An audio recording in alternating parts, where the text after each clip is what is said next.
toward the one, the perfection of love, harmony, and beauty, the only being, united with all the illuminated souls who form the embodiment of the Master, the Spirit of guidance.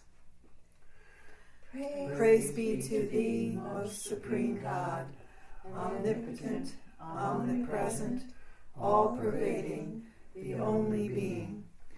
Take us in thy parental arms, raise us from the denseness of the earth.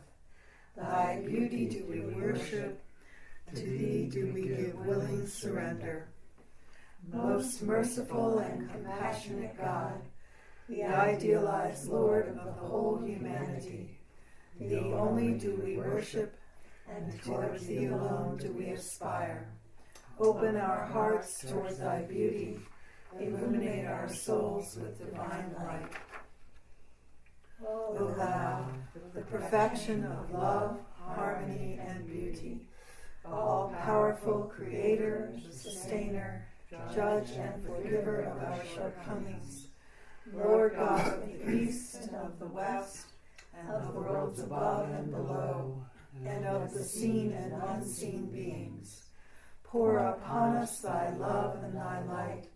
Give sustenance to our bodies, hearts, and souls.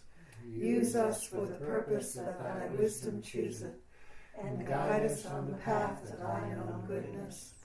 Draw us closer to thee every moment of our life, until in us be reflected thy grace, thy glory, thy wisdom, thy joy, and thy peace. Inspire of my mind, consoler of my heart, healer of my spirit, thy presence lifteth me from earth to heaven. Thy words flow as a sacred river. Thy thought riseth as a divine spring. Thy tender feelings awaken sympathy in my heart. Beloved teacher, thy very being is forgiveness. The clouds of doubt and fear are scattered by thy piercing glance. All ignorance vanishes in thy illuminating presence. A new hope is born in my heart by breathing thy peaceful atmosphere. O inspiring guide through life's puzzling ways, in thee I feel abundance of blessings.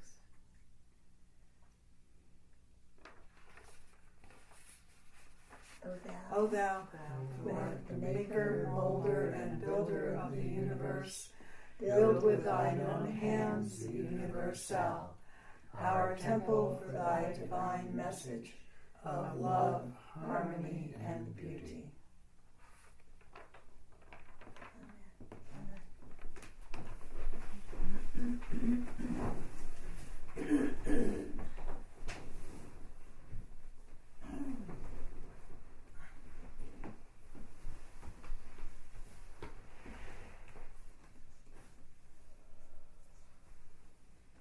So we'll do the purification breaths now, beginning with purification related to earth element. Breathing in and out through the nose.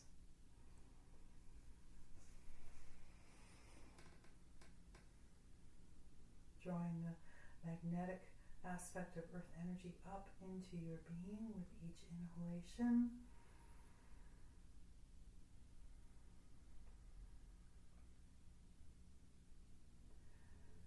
And allowing to be released into the earth with the exhalation, aspects of your being that no longer serve you.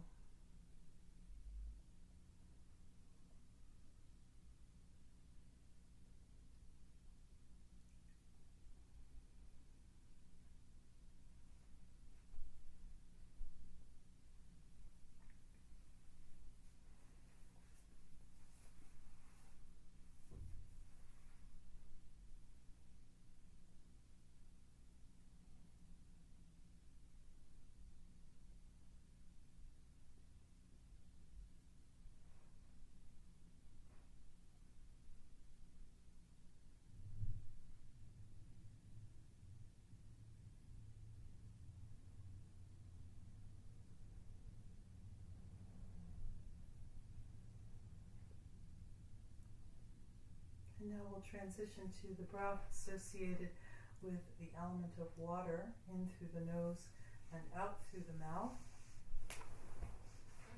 Tuning into those elements of water that are clearing and cooling, and the abundance and generosity of the water element.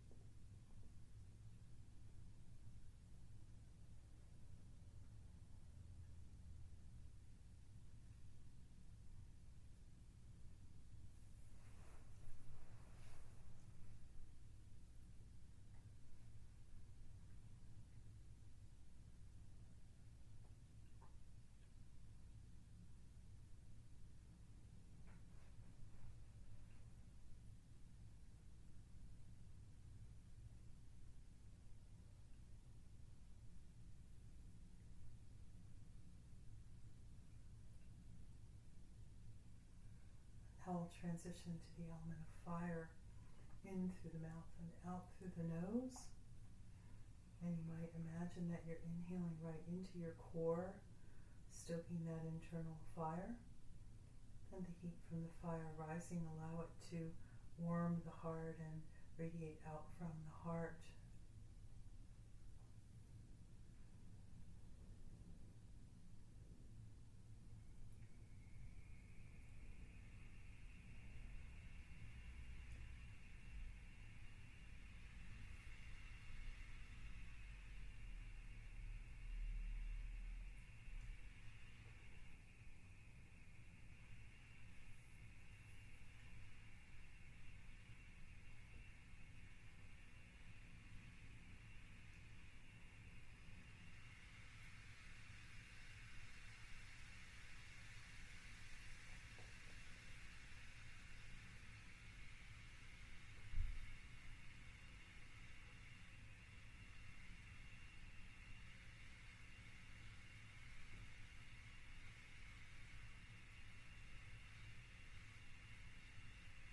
Now we'll transition to the element of air, in and out through the mouth. And identifying with that aspect of air that is lightness of being.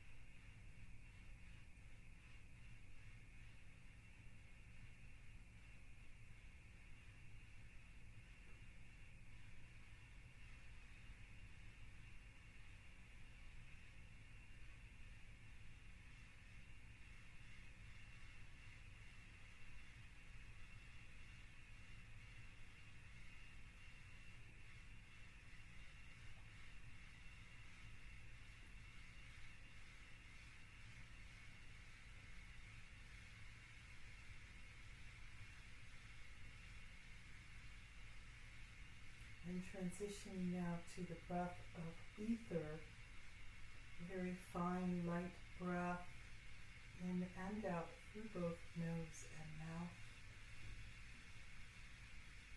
Considering the permeation of ether and tuning in with the aspect of your being that is yourself, and at the same time being aware of dissolving the self into the one.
Now relaxing the breath and relaxing your awareness, we'll prepare to do Kasab, breathing up the left nostril, down the right, and then up the right and down the left, and then in and out through each. And touching the tongue to the roof of the mouth as we hold the breath and rolling the eyes up. And we'll do a count of 4, 8, 4, and we'll do 3 complete cycles. Okay?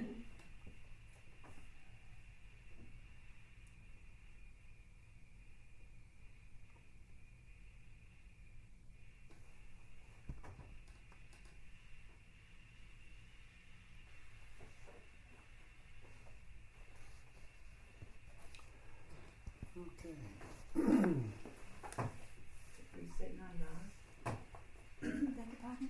Did we say Nayaras? No, later. No, we'll say it later. Learning a lot.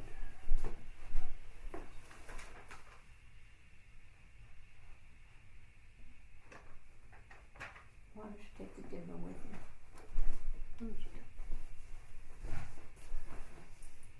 Okay, these next 2 lessons from Pir Vilayat, numbers 34 and 35 in the correspondence course, are mostly about perspective, seeing yourself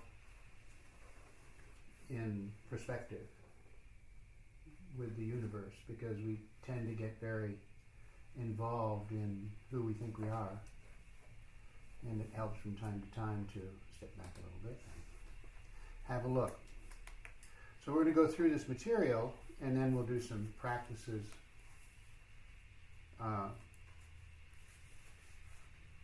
to support what he talks about. And the title of lesson 34 is Think of Yourself as one of the stages moving toward the fulfillment of the divine purpose. Should I repeat that? Think of yourself as one of the stages moving towards the fulfillment of the divine purpose. What do you suppose that means? I mean, he's going to tell you, but just as a title. You could think of yourself as a freshman, sophomore. Right? The purpose being a BA or something. I think it reminds me that of how far I have come, and that I don't know how far there is to go. Yeah. That's a good way to see it, yeah. But it makes me wonder, like my intellectual mind goes, oh, are there stages that I don't know about? What are their names? How do I know I've achieved them? The busy mind does that. Mm-hmm. Yeah, it does. Mm-hmm. Yeah, and you'll notice that at any given moment, as far as you're concerned, you're there. Yeah. Except for maybe some minor modifications that, may show up, but not anything too startling. Right? That's pretty much how we feel. I don't know. Oh, okay, well, I'll include you then. How is it that you feel? How do you feel? About my place in my... In the fulfillment of the divine purpose.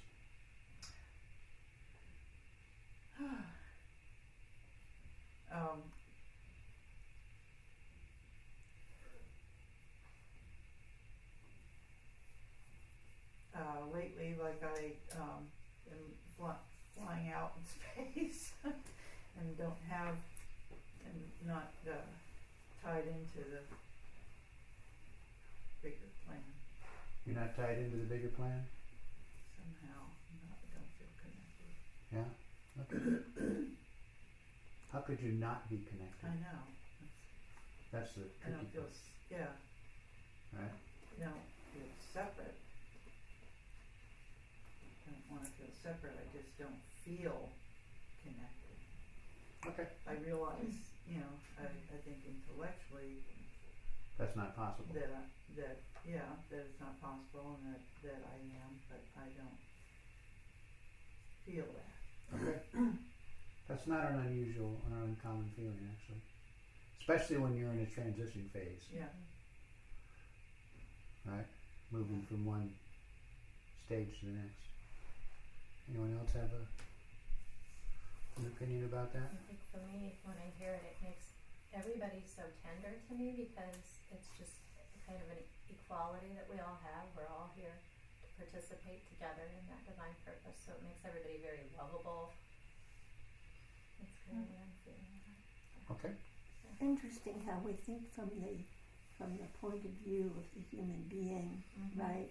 Instead of there's a larger picture here, which we'll get to. Yeah. Well, Yeah. And we also think in terms of other people, yeah. in comparison, right? Everybody pretty much kind of had, touched on that in some way, even you, because you're disconnected from others, right? We're referencing our sense of being Externally. In comparison to. in comparison to other people. Yeah, Yeah. I'm cooler than he is. She's way beyond me, or however it is we might be thinking. I sometimes get part of what I sense is a sense of inadequacy and the weight of responsibility. Yeah. I had a long conversation on Facebook this morning with one of my students who was worried about all his friends who are basically asleep. I said, stop worrying. You have no responsibility towards their awakening. Because, he feels like he needs to do something. He's a young man, so. You get older, you know better. But it was that Don't whole wake up those who are asleep. Yeah, right. Yeah. The phrase is somewhere in it used to be on the Sufi order stationery, right? What it said was the message is a clarion for those meant to awaken and a lullaby for those meant to remain asleep. All the Sufi order stationery had that little phrase, Wow. and then it was even on the envelopes. They took it off though. But it's important to remember that. And as you've heard me say many times, there's no merit in being awake. It's just who you are. That's it. I know, I was just going to say, can we go back to sleep? Actually, you can. You can go back to sleep. There's a price, however. Okay? All right. All right. Would you like me to tell you How the much price? does it cost? It costs you your yeah, that's it. You're done. You're finished. There'd be no more evolution for you. That's what happens. Is that true? People don't go in and out? That's it. It was. I think I mentioned this. I got to turn this off. I disagree. Yeah. Well, it's one of the very last classes that the leaders had with Pir Vilayat in Sudan, like a year before he died. He gathered as many of us as could get there. It was like 200 of us, right? Stuffed into that little room. Around the world. Yeah. The room holds about 50 people, and we were we were jammed in there like sardines. And the one thing that I remember him saying was that when you are confronted with, I'm paraphrasing, I don't remember his exact words, but essentially what he said is when you are confronted with a status change, so to speak, you have to push through something, and you don't do it, in this age, when you die, that's it. You're just reabsorbed into the one, and your soul gets no more chances. So this is a very critical stage in this fulfillment of divine purpose situation. But I have a question, and I've wondered this before. To To what degree are the teachings of the leaders reflective of their own life transition? So if we look at Pirzia, what he is going through, taking on this tremendous role, Yeah. or if we look at Pir Vilayat in the year or so before he died, approaching his own end of this existence. He made some changes in the things he was teaching. Yeah. In the last 5 years. Oh yeah. So They become much broader. So I guess my question is, doesn't that put a slightly different perspective on a statement like you just shared with us? Sure. Sure it does. Yeah, of course it does. He's seeing things from the point of view of someone that's making the major transition that everyone makes in each lifetime. I remember I was thinking about this the other day. If you read my book and you read the last chapter on death about the obituary from my friend Michael. Mm-hmm. I visited him, when he was in the hospice, and I remember I sat in there one day and I was alone with him, and I asked him, "What are you doing? Where are you at? What's going on?" He says, "Well, I'm about 30 feet above Hobbitville," is what he said. Wow. And I thought, what he's experiencing this very, dream-like astral state. That's where he was all the time in the last couple of weeks. So you're right, there is a shift in perspective depending on your situation or condition. So, we tend to be very, I'm just going to go ahead and read this and not lecture anymore. When you talked about Pir Vilayat saying that you have one chance to. Yeah, it was a surprising thing for him to say. Meaning this lifetime, or that's it. You're done. This is a very critical period. In other words, it's different from ages past. Yes. And different from lifetimes past. That's right. But he's not negating reincarnation. No, Am I no. hearing that right? Okay. No, not at all. We're talking about this era. No, Sufis have no problem with reincarnation. We just Okay. don't talk about it. And the reason we don't talk about it is, what do you think? Why do you think we don't talk about it? People get absorbed by it. That's right. It's kind of They get attached to it. Get all confused by it. But what I think I heard you say, that he said, is that in this age of humanity, there is no more reincarnation. We just get reabsorbed. Is that what he meant? No. Well, that's what I'm getting from No, this one. not at all. Okay. What he said was, if you are confronted with a transitional experience and you retreat from it, that's it. okay. You get You reabsorbed as a okay. Your Soul particular individual. soul gets reabsorbed into the one. So you have and to doesn't push have through. any uniqueness anymore. That's right. You And have then to it push doesn't through. have a chance to come. That's right. Okay. And that can be all kinds of things for all kinds of people. Sure. Doesn't necessarily have to be some kind of major spiritual enlightening experience. It could be just somebody who's consistently cruel suddenly being confronted with some way of being kind, and it would take a very great deal for them to do that. I can imagine people like that.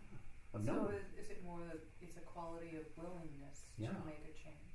Well, yeah. And Plus, taking the responsibility. also you're confronting yourself always. Mm-hmm. You're confronting the self and the who you think you are. That never stops, guys. That goes on and on and on and on. We're always going to be confronted because we're always going to find a way to make it safe for us, whatever it may be. Or not.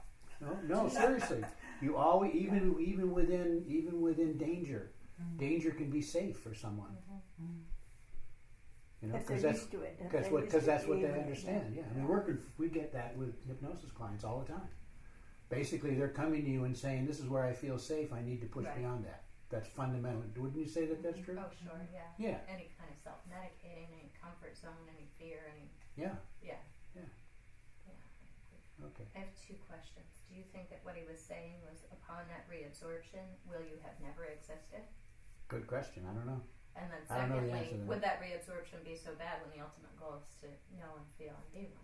Like, it's not, that's not a bad Yeah, ending. is that a reward? That's what I'm saying. Like, can I opt out? Let's go. Yeah. Listen to you. You're going to hear a lot of that. Can I get out of this? No, I just think that it's, yeah. Take this cup.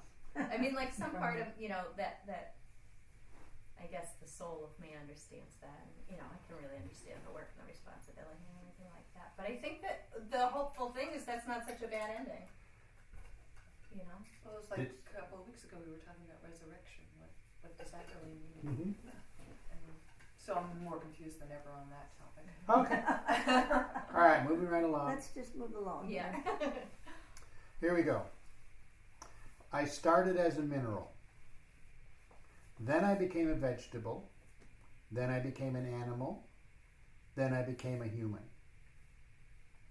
I will continue in the heavenly spheres. Now, perhaps one should do the reverse. I was a pure vibration and manifested as a mineral, as a crystal. And then the molecules of my being began to seek for new modes of life. It was all that energy that proliferated into my plant state. I am the bounty of my heavenly condition and began to manifest into forms. How great! And colors of great variety. Then I evolved into and was suffering from being tethered by roots, and I sought to be able to move about in freedom, and my heavenly counterpart was beginning to feel the need to involve myself deeper into matter, with more freedom.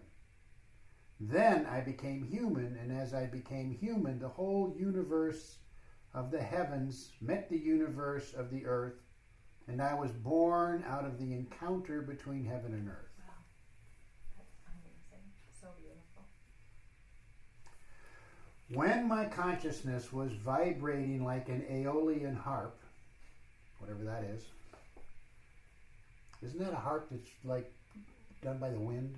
Aeolian harp? Yeah, Right? but it's also the when you hit the strings, they continue to vibrate. Continue to vibrate. It's like so you have all these chords going at the same time.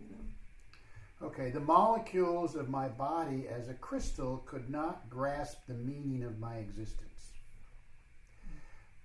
When all that restless energy began to seek more expression in the condition of the plant, I remember as a flower, picking up the flashing of a star and longing to understand what a star is.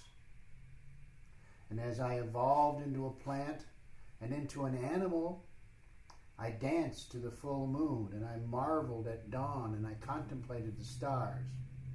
And somehow they had become more real to me than when I was a crystal and when I was a plant. But as I became a human, I realized that I was the stars, that I had become them, and that my thoughts are the thoughts of the universe. And I sought to awaken beyond my human condition. As I awoke, I discovered a universe in me. I was free from myself. And now, being free, I'm able to look right into the molecules of a crystal. Okay? Got all that? So, this is a good place where we can take this, your crystal, and what I want you to do Just pass them around. No. is, no, I'm not passing Okay. around. We could, I guess. Concentrate on that cluster of crystals. Can you see? Put in the form. Yeah.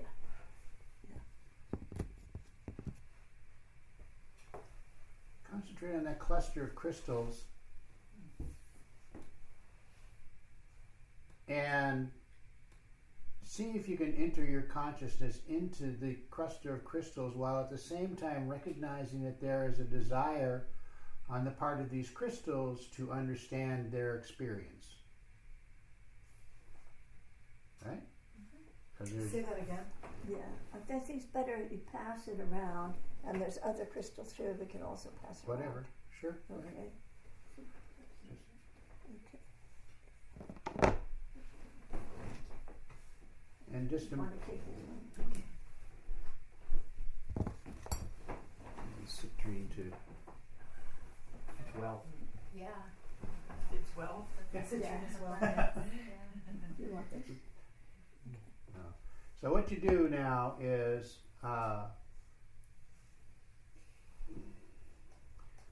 hold the crystal in your, you look at the crystal, gaze at it, get it firmly fixed in your mind's eye, and then close your eyes and hold that being in your consciousness as long as you can.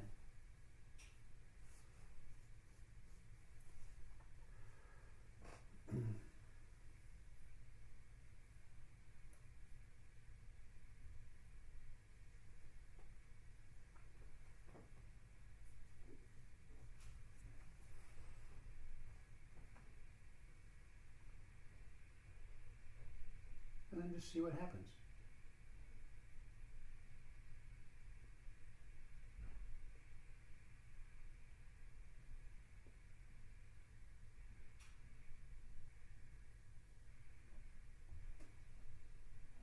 So I think you all know the stages of this kind of concentration. First, you concentrate on it, see it in your mind's eye, hold it as if you're visualizing it, and then see if you can enter into as if you are becoming the crystal.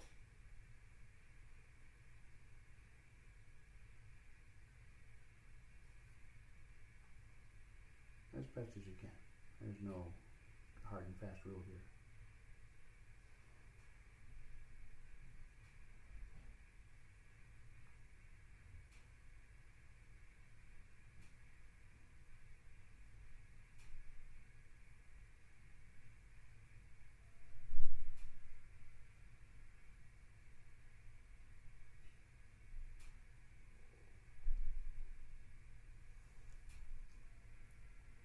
And just see how that feels.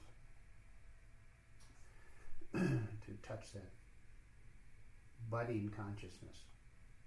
Because crystals are the only mineral that grow.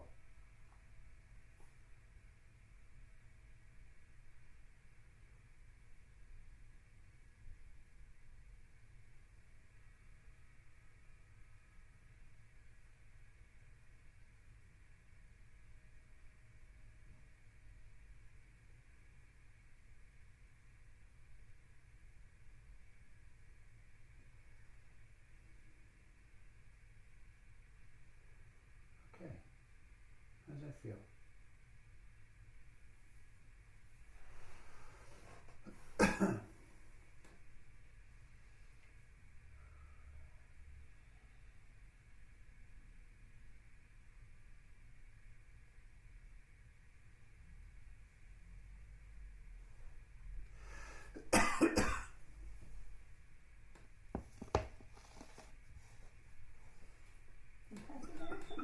Yeah, you don't get to take them home.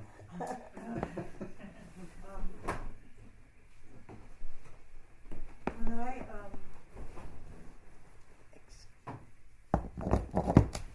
become in the consciousness of the crystal, almost always the feeling that I have is anticipation Anticipation, really? and potential. Cool. Lovely. Almost like it's a state that's waiting to just burst forth. Okay.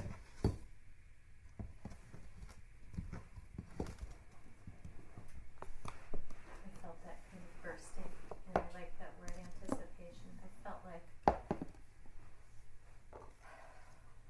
felt like I experienced stages of. I had an oceanic stage where it was just waves, and then I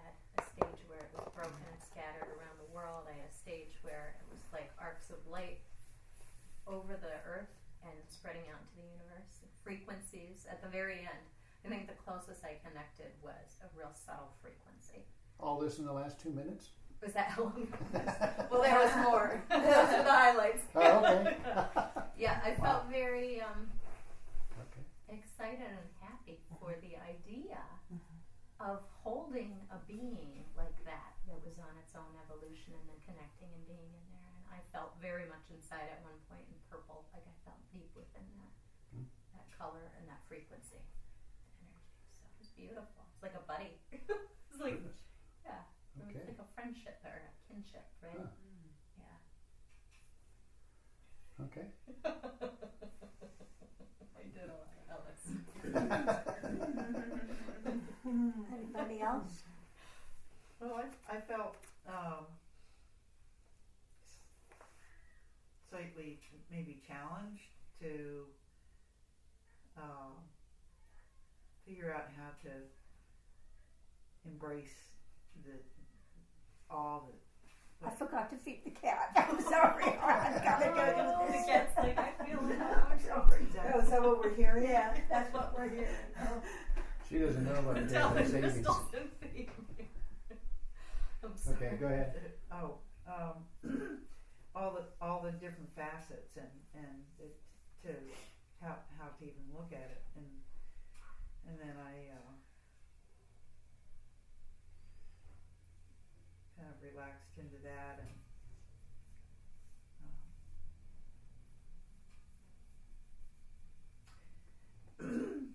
of course I had forgotten that minerals grow,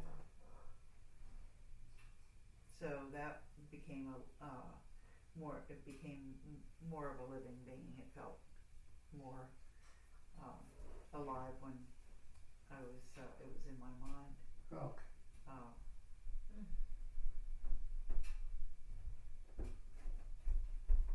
Sorry. I have to hear this all over again, so. Oh, that's okay. I know. Okay, thank you. Yeah. Was there more? Well, no, Okay. I guess. Did you have any declarations to make, Helena? It went beyond the crystal. Okay. So it was this kind of a magnetic longing of connection. And it wasn't just the crystal, it was of other kinds of atomic things wanting to come together. Things, the wanting to come together. Okay. Here's what Pure of Light has to say about all that. Well, can I hear what people said? You want them to repeat it? Yeah. I'm sorry. I'm just curious. I found that absorbing it somewhat challenging to absorb or take on the image, and then sort of relaxed into that, and then the thought of the crystal being something that grew was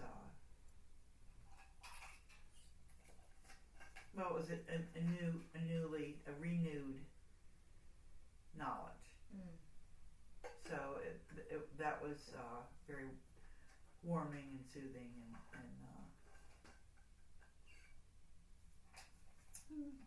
I just I don't know if there was really wasn't a communion, but just a thinking of the crystal,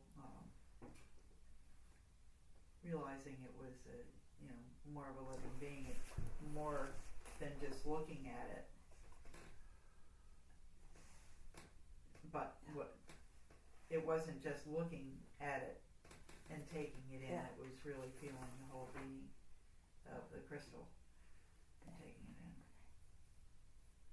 Oh, for me it was a sensation of being more than the crystal. It's the underlying energy of things wanting to come together in creation. Oh, lovely. Okay, great. Okay? Yeah. All right. Now, this is, you had this experience before this explanation, so see how that's, what he says jives with what you experienced and attempted to explain, right? Which is always the tricky part. Now, this is what we can do. Experience again what it was like to be a crystal. Experience again, see, because what he implied from the very beginning was that you've already done this. You have intimate knowledge of what it means to be a growing mineral. And visualize the tremendous effervescence in the life of a crystal, the molecules vibrating, the atoms jiggling, the electrons whirling and sparkling, the orderliness and the sense of being the expression of an almost purely mathematically perfect being, somehow manifesting the vibrations that constitute the language of the universe, frozen into crystals, the vibrations frozen into the likeness of crystals and yet still throbbing at the subatomic level. We can do that. We can penetrate right into matter and experience the life in it because we were that before. We were crystals before. Can you experience the rigor of the irrevocable laws of the universe in giving the crystal its very fundamental quality? Some electrons manage to escape the limitations imposed by that rigor by absorbing light.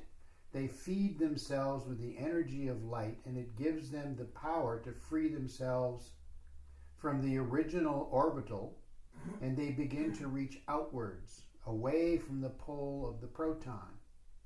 Then, when they use all the energy, they fall back to where they were and radiate light. You see how the electrons are excited by being enriched with light, the energy of light. The crystal is in its excited state, sparkling, dancing, even if like Cinderella for a short while. The electrons have their moment of glory. It is the intelligence of the universe coming through very rigid, constrained frameworks and seeking freedom, yet very restricted in the measure of freedom. Notice how he used a myth to explain it, Cinderella? Mm-hmm. I mean, isn't that cool? Guess what happened to Cinderella? She became the queen. Yeah. So I found myself asking, what is the value of doing this exercise? Okay. But then as I listened, I went, well, it allows me to, it gives me a window into experiencing the universe expanding and growing. Like I said, these two lessons are about perspective. Yeah. And then it also connected to, like, I kind of feel sorry for the crystal because it's frozen. So maybe that kind of relates to what if I choose to stop this process? What's all with all this stopping this morning? No, well, it just I like to think we can. the subject was brought up. So when you were reading that, I made that connection. I was like, oh, so poor crystal. It's only going to go so far, and maybe that's what it would be like if someone chose not quite to right. not. Okay, enlighten me. What we're talking about is an aspect of divine intent initially becomes the crystal because it has to first experience that very physical expression, extremely physical, rigid, right? And then with that it grows. And then with that, then it moves into the plant world, etc. So if it chose to not take the challenge, it would be stuck in that state of what I experience of anticipation of the next phase. To be How stuck about that there are sad. still being souls being spewed forth, and they need a vehicle? Mm-hmm. Otherwise, if that were not the case, then you can easily imagine that we would be in a state of pure energy and we wouldn't need any of this physicality. But this is how many times have you heard me say this is just the beginning? We're just beginning. This is not the end. This is just the start. We worked all this time to get to this point of starting. You mean this physical body is just the start of the journey? This era is the start of humanity becoming who it has always been meant to be.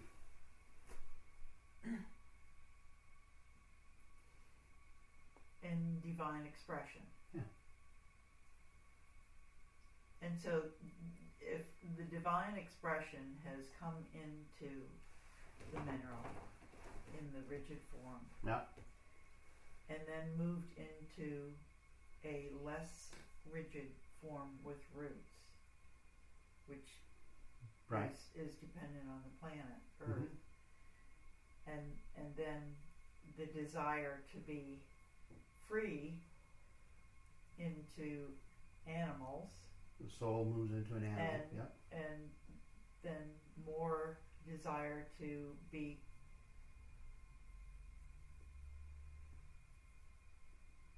experience the connection of itself to the creation that is. But doesn't talk about having been the stars, but that's sort of where the beginning of that expression is mineral on the earth. But prior to that, it was mineral in space. No, it wasn't mineral. It was just Chemistry, energy.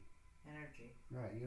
Remember, we're not dealing when it moves into physical. This universe of physicality. There's more than one universe. Yeah. What did physicists?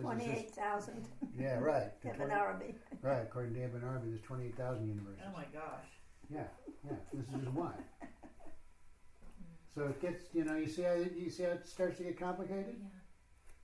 Can Right? you Parents get get part really about big. Cinderella again? Do you remember Cinderella? reading? Yeah, like Okay. that whole last Da-da-da-da-da. couple lines. The crystal is in its exalted state, sparkling, dancing, even if like Cinderella for a short while. Okay? Something about that reminded me when you were guiding us through the breaths, and you said, trying the earth breath, putting back in, letting go back into earth, the aspects that don't serve you anymore. That was really key because until you said that, I didn't even think of doing that. Letting go of some as I'm taking on others or realizing others. And through the list of like 4 or 5 things that just started naturally jumping off, one of them came to my mind and it was contemplation. And I was like, well, wait a minute, I don't want to get rid of contemplation. And so I struggled with that for a second, and I understood it to be mental contemplation versus heart. Yeah. And what you're reading in the Cinderella thing, I'm absorbing as the idea that, this perception, and we create our ideas are these well springs of this totality of us, and we're creating our realities like this, and something's resonating with these crystals as they have that consciousness to grow in this knowing of what it is that they're going to grow into. Look at it in a slightly different way too. Okay. In the consciousness of the crystal, its fundamental reality is limitation. Okay. There's excitement, there's activity, there's energy. Yeah, that's what But- I meant. but yeah, it's that's very exactly what you were just And then, saying. well, that's what he's saying. And then the Yeah. next stage, the plant stage, is slightly less limitation. Okay. And on Okay, and on because and a on. plant can propagate, can't it, and move from Yes. place to place. It's a slow process, but it can do it. And so earlier when he says, in becoming human, we start to realize what you were just saying about the connection with the start, that we are that. Yeah. Okay. Yeah. But you have to get to that stage.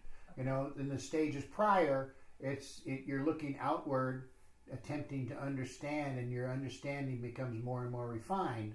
What he was saying in the first couple of earlier on, right? Until you finally reach humanity and have the capacity for contemplation. Okay.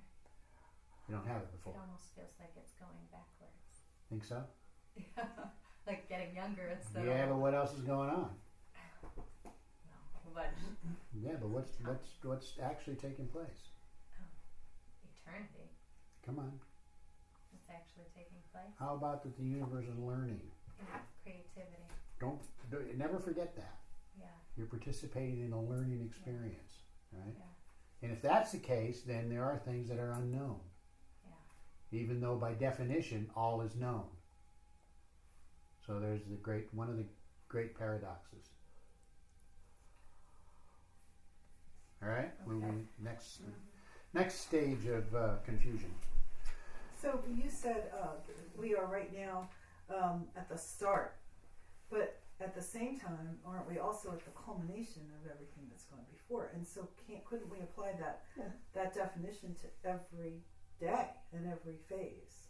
In a way, I suppose. You're always the collection of textures of your own experience, whatever they may be. I think another element that's really important here is to recognize that when you held those crystals in your hands, you were able to, your consciousness was able to get into the consciousness of that crystal. You know, I had a purple one also, but I realized purpleness. So it's like, it's so cool. Yeah. It's like, you know, and even the ecstasy of receiving the light and so on. So what we're evolving here is consciousness. So I think we can move on to the next area here. Okay, now. Oh, here we go. And now, I wish we had some, but we don't. Maybe we do. Have some now what? Can you get into the consciousness of a flower? Particularly a beautiful flower like some of the succulents in the desert of Arizona that might take, this is a very cool kind of paragraph here, might take 20 years to build up enough sugar to produce a flower. Wow. It starts as a bud, and you can almost see it opening up. And within a few hours, it has become a fully fledged flower. An hour after that, the petals fall off, and the plant has died. Oh my gosh. A moment of glory, and all of these colors are coming through. An elaborate building up of amino acids and proteins has expressed itself in this extravagant array of colors. And then the seed remains, and the perfume is diffused into the atmosphere. Now, can you imagine the nostalgia of that plant to express the splendor that was invested in it and the limitations with which it can express that splendor? Did you get the critical word there? The limitations. Yep. Okay, it can't move very much. It's bound by its roots, and the only way that it can express that splendor is by colors and shapes. Within its own species, that form has been elaborated over eons of time, and you feel that nostalgia towards manifestation to overcome all the constraints and obstacles in order to break through in a moment of glory. Isn't that cool? Mm-hmm. So we do that as well, you know? It's like we learn that, and it's almost as if our beings are maybe somewhat afraid of that absolute expression of divine glory that we have the capacity to discover and to produce. You know, because are we involved more in our limitations or in our capacities? For expansion and expression. Yeah. I mean, how often do we hear yourself or others expressing the many limitations that you have? I can't do because. Yeah. Right? And the reasons vary. Right? Seems like a way to avoid. Yeah. I like it when they all grab their pens. What do you do? I always, you know. Do you wonder what people are writing? I'm I'm not going to ask.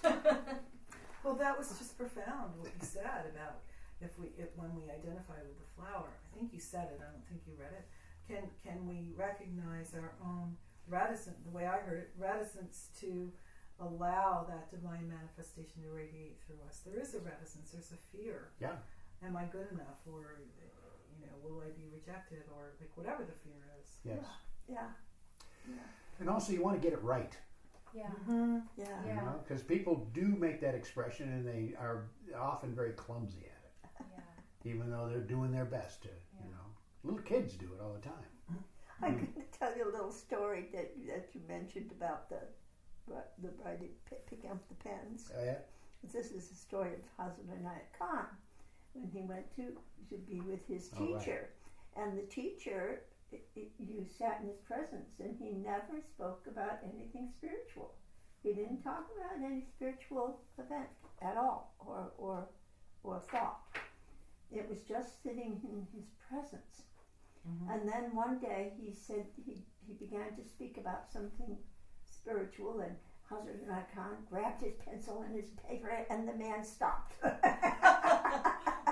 Oh no. He stopped cold, yeah, and he didn't say any more words, spiritual words.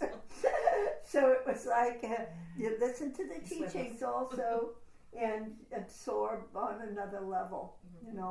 It's like I know I took lots of notes. I had tons of notebooks, etc. But you can also absorb simply by just taking in. Okay. Alima comes and points out things I've said. She does. Well, you Does that said confuse you? 6 years ago. This is what you said. Okay. That's because I finally understood 6 years later. And then I went and changed. Yeah, right. Okay, now, see how consciousness has made a tremendous leap forward in the animal. Think of the very elaborate support system of the digestive system. I think about this all the time. Seriously, this is in my consciousness a lot of the time. Think of the very elaborate support system of the digestive system, the nervous system, the respiratory system, the circulation of the blood, and the brain, the tremendous intelligence of nature to have made it possible for intelligence to rise to the state of the animal, the state of the elephant, or the falcon, or the horse, or the deer, or the lion, or the dolphin. It's taken eons of time for that crystal to have become a plant, and for the plant to have become an animal. Then there's the need to manifest the splendor, but not just in form, in the skills, in the ability to survive, the ability to transform plants into flesh. The support system has become a very elaborate consciousness that has been able to leap forward. Dolphins and otters will play little pranks of humor. The elephants will express something of the power that moves the universe, and the falcon rides through the air, flies through the air, manifesting peace and freedom. So now, the divine qualities are beginning to come through. Now think that out of all of that tremendous evolutionary advance, you have emerged as a human being. And now, not only are you aware of the twinkling of the stars, but you can actually visualize them as luminaries, radiant and life-giving, supporting civilizations that might be even more advanced than ours, millions of light years away.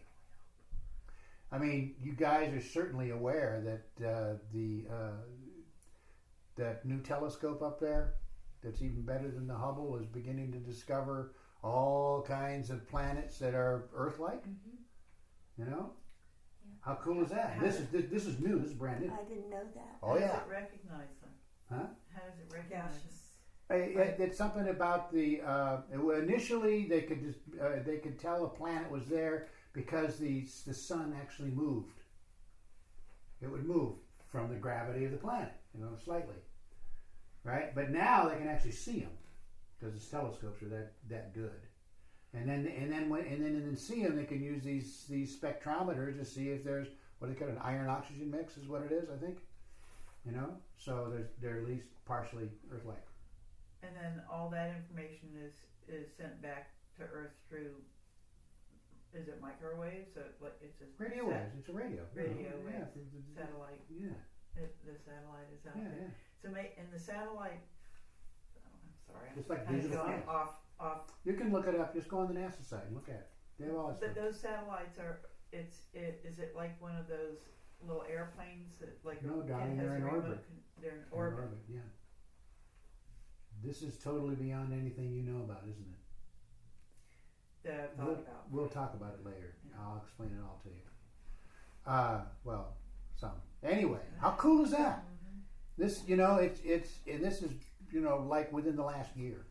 Yeah. It's Current knowledge is always limited by what we can actually see and measure. Yeah, and it's very cool. It's so cool. Science is limited. So you can tell because they know that a sun or a planet has to be within a certain distance of the sun in order to have Earth-like conditions. Has to be. Oh yeah. Has to be within the water oxygen. I forget what it's called. There's a name for it, and then it depends on the quality of the sun, how bright it is. You know, a sun that's very bright is obviously the Earth would have to be further out than we are, and so on. Mm-hmm. Okay. Yeah, there's a bunch out there now. They're speculating that there's probably just 1 billion in our galaxy alone. In our galaxy alone. Our galaxy has what, The Milky Way. 4 billion stars, I think. That's a lot, huh? Who counted? Yeah. Who counted? Okay, where am I at here? We are not alone. Twinkling of the stars, millions of light, even more advanced than millions. Somehow our minds, the mind of the animal, of the crystal, and the plant has now reached a point of extending beyond its limits, surpassing itself, reaching into the thinking of the universe, not just receiving the light of the stars, but having access into the thinking, the programming of the cells of our bodies, the programming of our brains. The brain discovers its own functioning, and now we begin to awaken, and this is what we are doing in meditation. We are awakening to all levels of the universe, not just the physical, and we are discovering the qualities that are coming through, like power and compassion. It wasn't to be found in the mineral, nor much of it in the plant, but then one begins to feel it in the animal.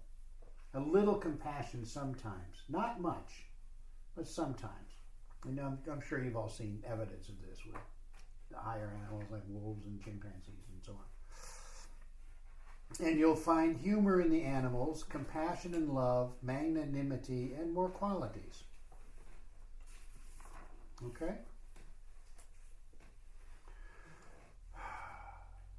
How you doing so far? That's pretty cool stuff, isn't it? Mm-hmm. Yeah.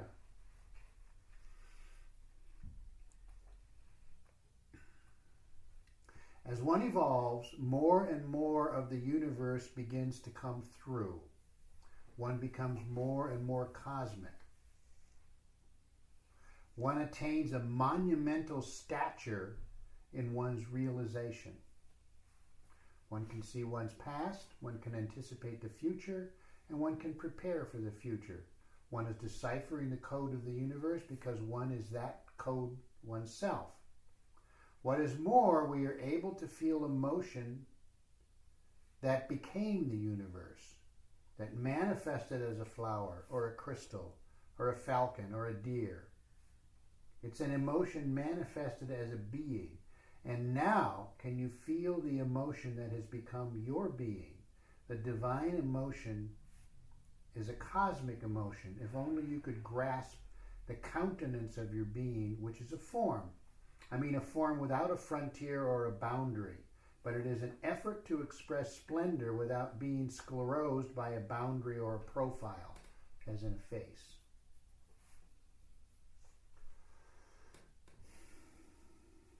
It's an effort to what?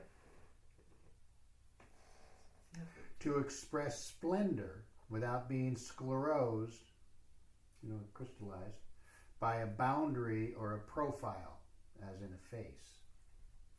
In other words, identifying with what we think is ourselves. Yes. Yeah. So what this lesson is giving you is the opportunity to understand the actual vastness of your being, while at the same time you're sitting there in a chair and you have your feet on the floor and you're picking up your cup and you're drinking some water and you're aware of the functions of your body, and maybe you're a little hungry and you're thinking about something you got to do tomorrow, and on and on and on it goes, right? That's your humanity, your physicality, your assumptions about yourself. And the reality is that, of course, you must do those things. Yeah. But you're more than that. So much more.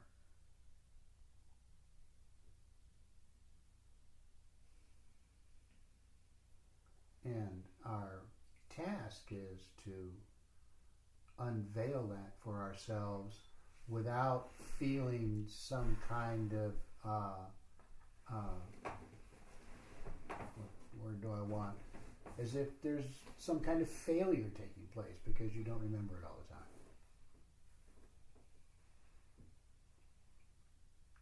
In other words, cut yourself some slack. Okay? Yeah, when you go through this material, it's like, oh my God, that's so hard. I'm not sure I can end, Or the other way is, oh, I understand all that, and you don't have to tell me anymore. Or whatever it is you're going through, right? What I'd like you to do is just to allow it to be what it is. You're not trying to create anything. You're not trying to let go of anything. You're just being yourself, understanding yourself in the process. Without, you don't have to force anything. It comes as it comes.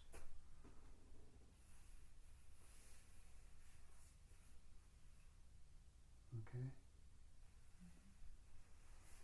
You got anything to add to that? No, you're doing beautifully. Well, thank you. Okay.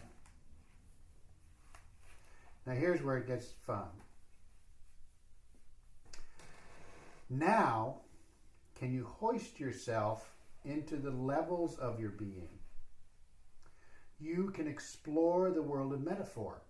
You'll find that new thoughts emerge spontaneously, prompted by emotion that you could project into a form, into a landscape. The landscape is just a sclerosis of these thoughts.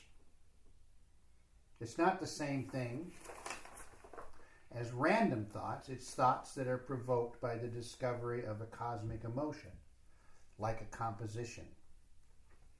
Okay, what's he talking about?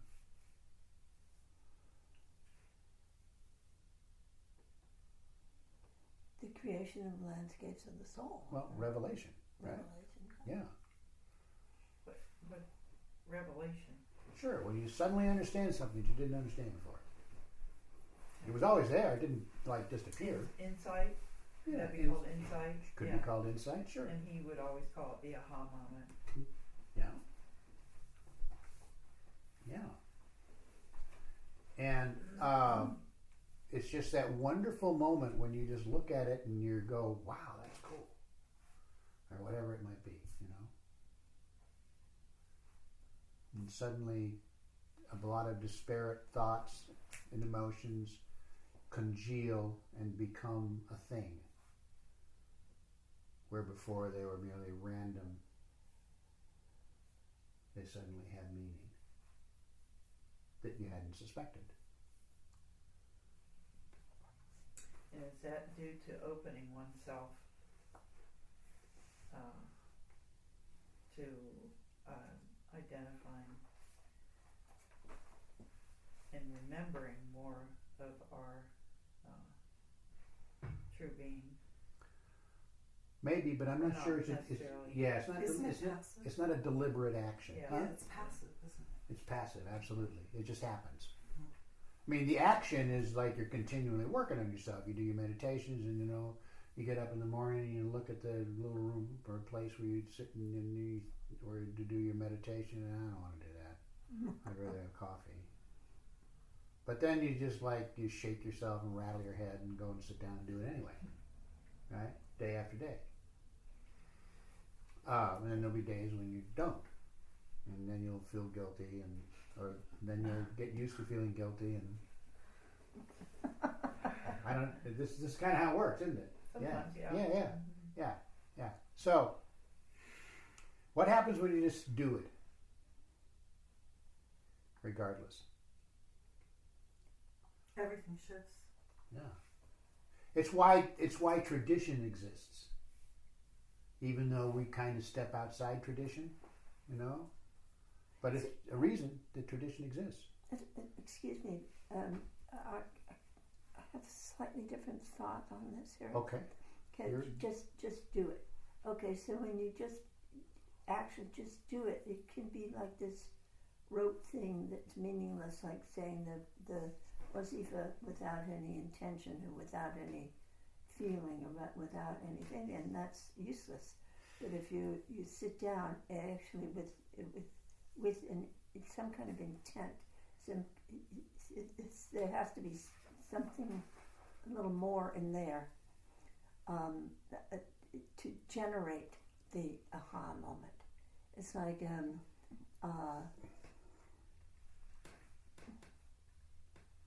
it's just like a musician. You play the scales, but if you have that artistry in you and you hit those notes, it's like Mercer talks about Paderewski's, hearing him when he again he had the same experience as someone else who was sitting in concert hall, and he heard Paderewski begin to play, just practicing, and it was stunned by the beauty of the music. So there is some kind of you bring something else to it when you sit down to just do it. It's more than just doing it, I think. You can be passive in that state, but yeah, I don't disagree. But how often in the morning when we're doing prayers, we do prayers together every morning. Yeah. Do you suddenly realize you're just saying them? Happens to me all the time. Oh. And then you wake up from it. Yeah. You went, oh. So that's the value in just doing it, because then you can wake up. Maybe. Rather than walking away from it. Rather than walking away from it, yes. Yeah. You realize the connection there. It's like, okay. Because by doing it, it brings it to life. Yeah. But make God a reality, Yeah. and God will make you the truth. It's like there's something more in it than just, vain repetition. Yeah. Okay. I don't disagree. Okay. You're right. You get to be right. Gee. And a aha moment.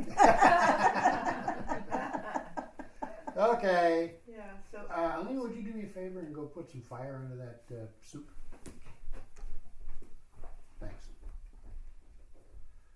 Divine, where are we at here? Great splendor in nature, born out of divine to manifest. The emotion of the soul is ecstasy. And it is prompted by an intuition that behind all this, there is great splendor, and that you're born out of that divine nostalgia to manifest that splendor in as many ways as possible, and you are one of the ways. Yay! I'm going to read that again for Alima's benefit. The emotion of the soul is ecstasy, and it is prompted by an intuition, right? That behind all this, in other words, there's a suspicion on your part that there's something going on. You wouldn't be sitting here if that were not true, right? There's a suspicion on your part there's something going on that you need to find a way to access. Okay, there's great splendor in that you're born out of that divine nostalgia to manifest that splendor in as many ways as possible, and you are one of the ways.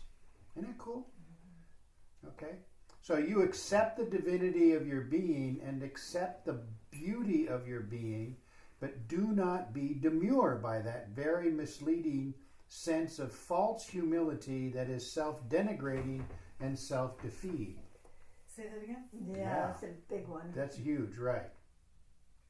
Do not be demure by that very misleading sense of false humility that is self-denigrating and self-defeating. The I'm not good enough bit. God's too big and I'm just a little puny worm. That whole bit. Right?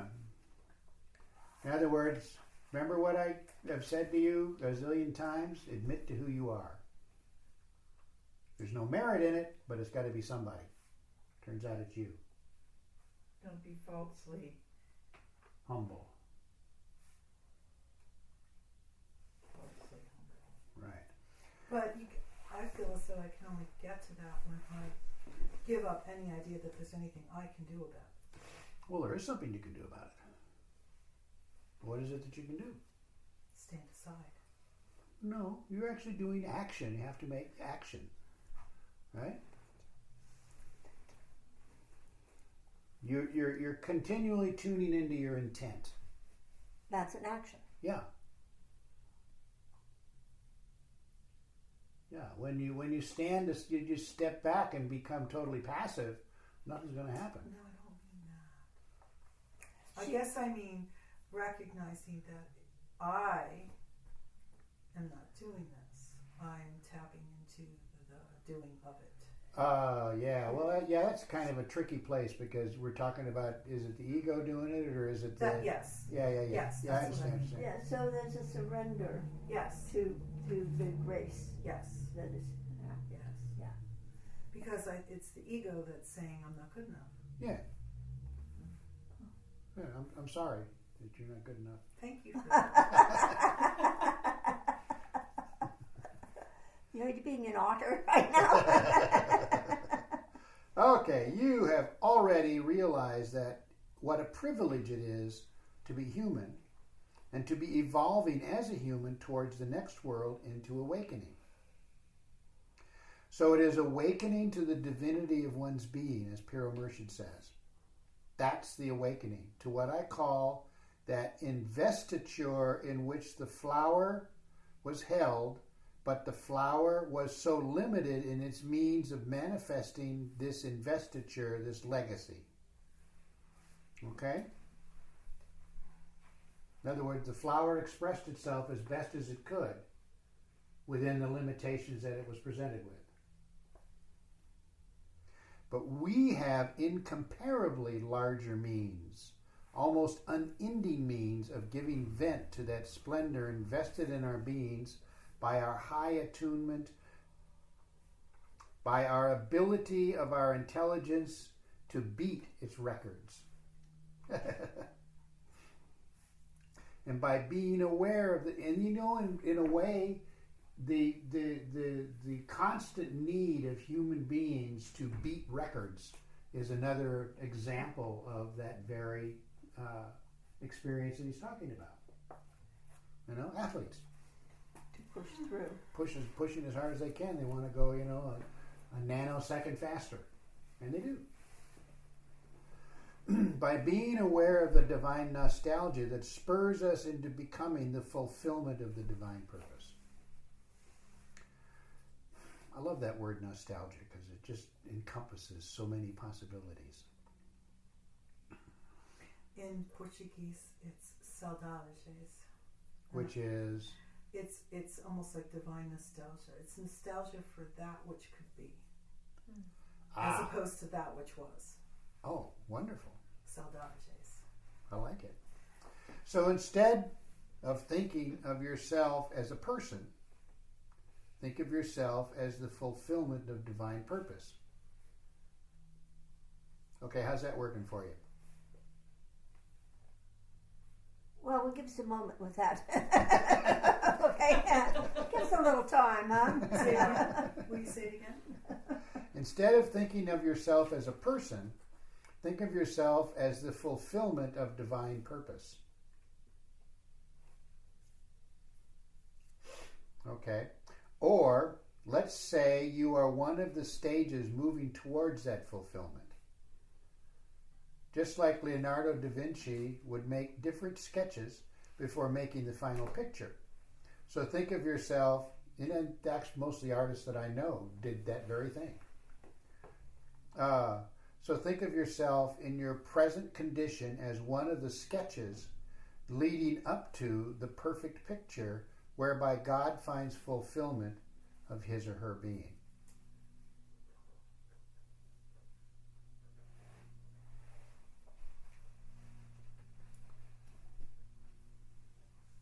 You're a sketch. That's kind of cool.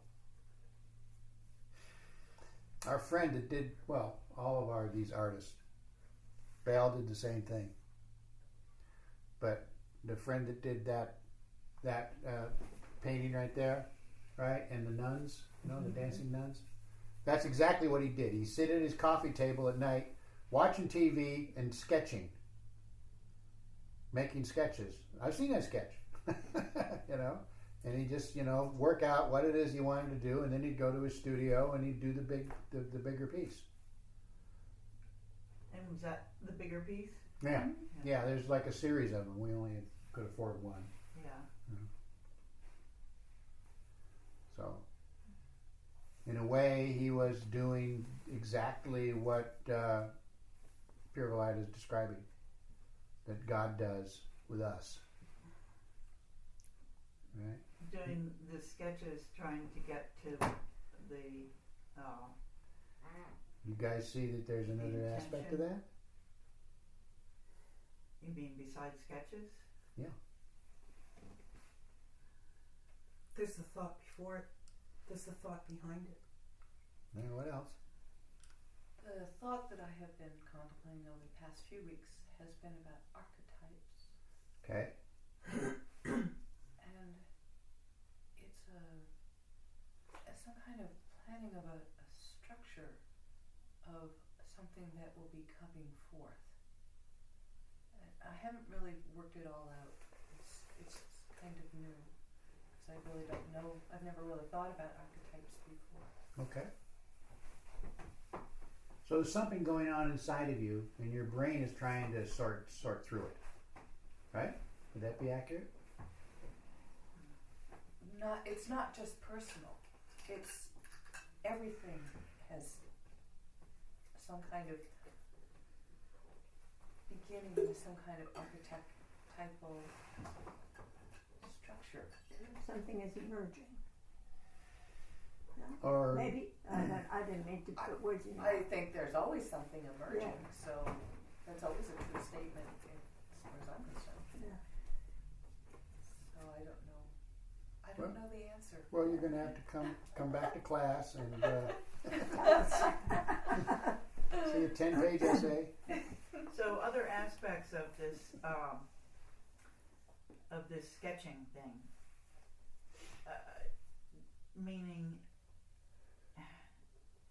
how does the whole thing of sitting down and sketching until almost sketching randomly until the right combination of whatever it is, lines or forms or colors, come into place. And it's kind of like the dress rehearsal in our lives. Sometimes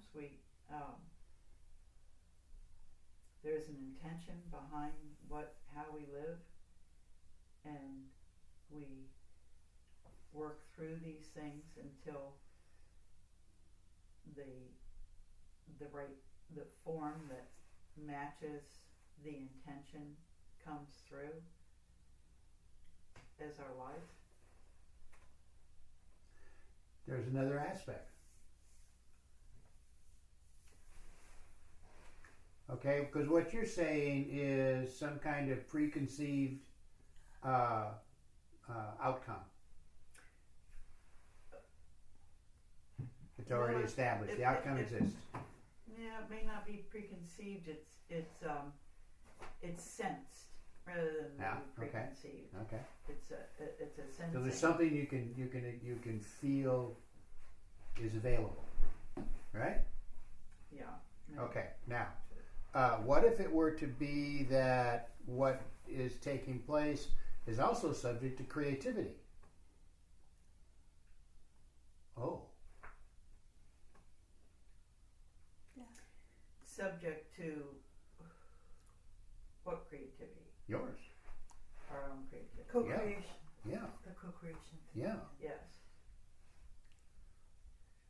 yeah. So your being is actually not only the fulfillment of divine intent, but it's also participating in the creative act of divine self-discovery. Because we don't, it's like, do you remember me saying this? At one time I gave this lecture to this group of people and I said that, even God doesn't know how it's going to turn out. Oh my gosh. What? That was a hard thing for them to absorb. It was fun to watch. Okay. Yeah. Okay, you can only get into the crystal by imagining what it would be like to be the crystal, or the flower by imagining what it would be like to be a flower or an animal. You can only get into the feeling of the universe by experiencing what it's like to be the universe. That is, by discovering yourself in the universe as the universe. And that was the great moment when Abu Yashid Bastami, the great Sufi dervish, said, "How great is my glory." Because the word me does not mean the individual anymore, and therefore one can say that. It doesn't mean that it doesn't mean the personal self anymore. One becomes cosmic. Okay, you cosmic beings. We need a break, don't we? We're going to take a break. First, we're going to do noon prayers. Is that clock right? Did you change That it? clock is not right. That clock is an hour ahead of what it ought to be. Because I So had it's to change maybe anything. like 11:30? Yes, it's 11:37. And it'll be 11:45 by the time we're done with prayers, and we'll have done almost 2 hours, and then we'll have lunch and like that. Our normal routine. Okay? Whatever you say. See? I like it when you say things like that. That's why I do it from start to dark. I like pleasing you. Okay. Here we go.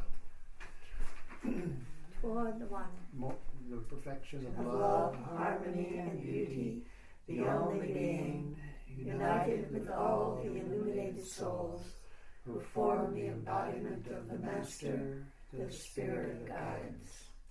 Most gracious Lord, Master, Messiah, and Savior of humanity, we greet Thee with all humility.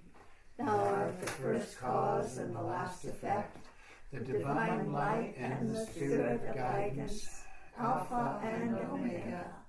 Thy light is in all forms, Thy love in all beings, in a loving mother, in a kind father, in an innocent child, in a helpful friend, in an inspiring teacher.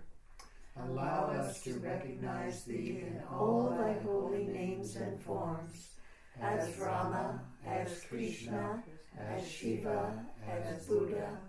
Let us know Thee as Abraham, as Solomon, as Zarathustra, as Moses, as Jesus, as Muhammad, and in many other names and forms, known and unknown to the world.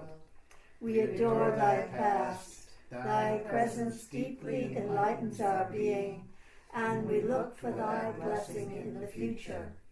As the messenger, Christ, Nabi, the Rasul of God, Thou whose heart constantly reaches upward, Thou comest on earth with a message as a dove from above when Dharma decays, and speakest the word that is put into Thy mouth, as the light filleth the crescent moon.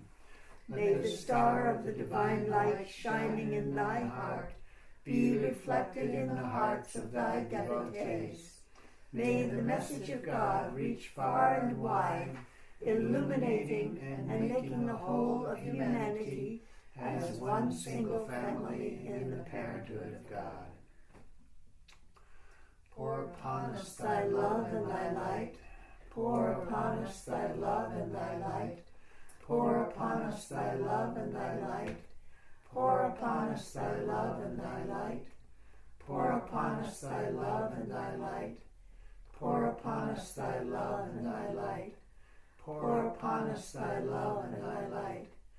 Pour upon us thy love and thy light. Pour upon us thy love and thy light. Pour upon us thy love and thy light. Pour upon us thy love and thy light. A torch in the darkness, a staff during my weakness, a rock in the weariness of life.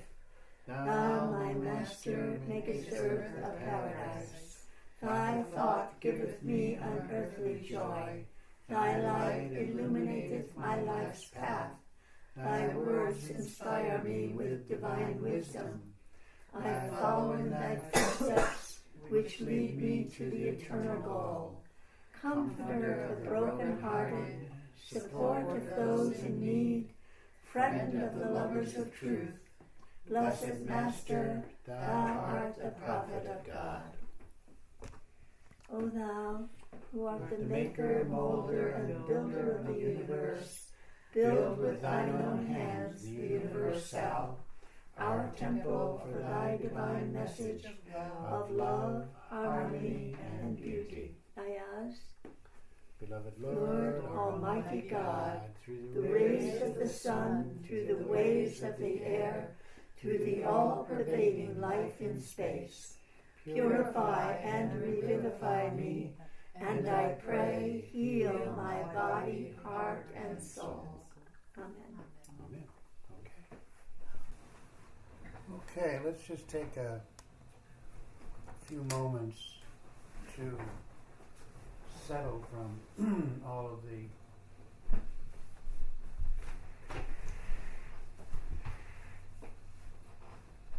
thinking you've been doing for the past hour and a half. That's too much thinking. Thinking will get you more stinking than drinking. But the feel is for real. That's right. Joe Miller, right? You ever heard that? But, oh yeah, Yeah. oh yeah. No, that was that. Yes. Yeah. Kiss. Like the kiss method. Keep it simple, silly. Yeah. Stupid. Oh, that's the The guy engineer's from motto. Kiss. Kiss, yeah, Yeah, keep it simple, stupid. yeah. Yeah. That's what that hypnotist uses. Kiss? Kiss, yeah. What's his name? I don't know. He's quite one. He was the one that he worked with children, and he had one little Oh. kid who was. Don Martin? No, it wasn't Tom Martin. It was somebody else. Hmm. And he had one little kid You're who. being recorded, you know. Oh, I didn't know. Okay. You can turn it off until we begin. We did begin.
So imagine, if you will, that all of this that we're doing is just a way to keep your mind interested, and none of it is really necessary.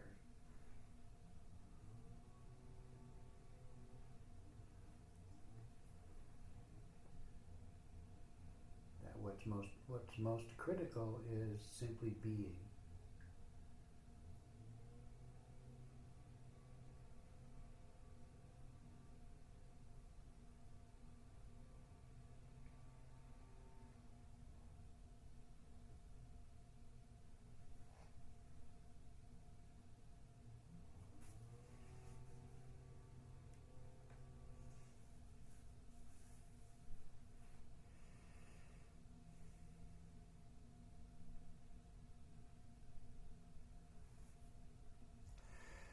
On the other hand, we like to know the process and the structure, and we'd like to know that whatever it is that we're doing actually has some kind of meaning, wouldn't we? We want to know that.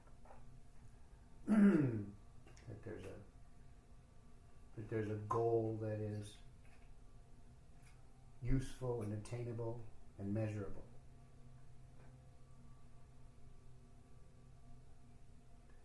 So that's what we're going to work on this afternoon.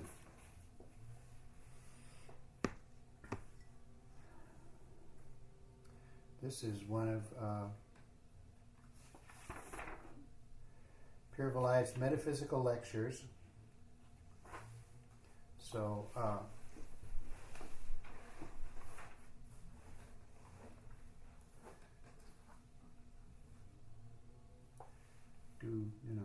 if you have a question, of course, you can always stop me.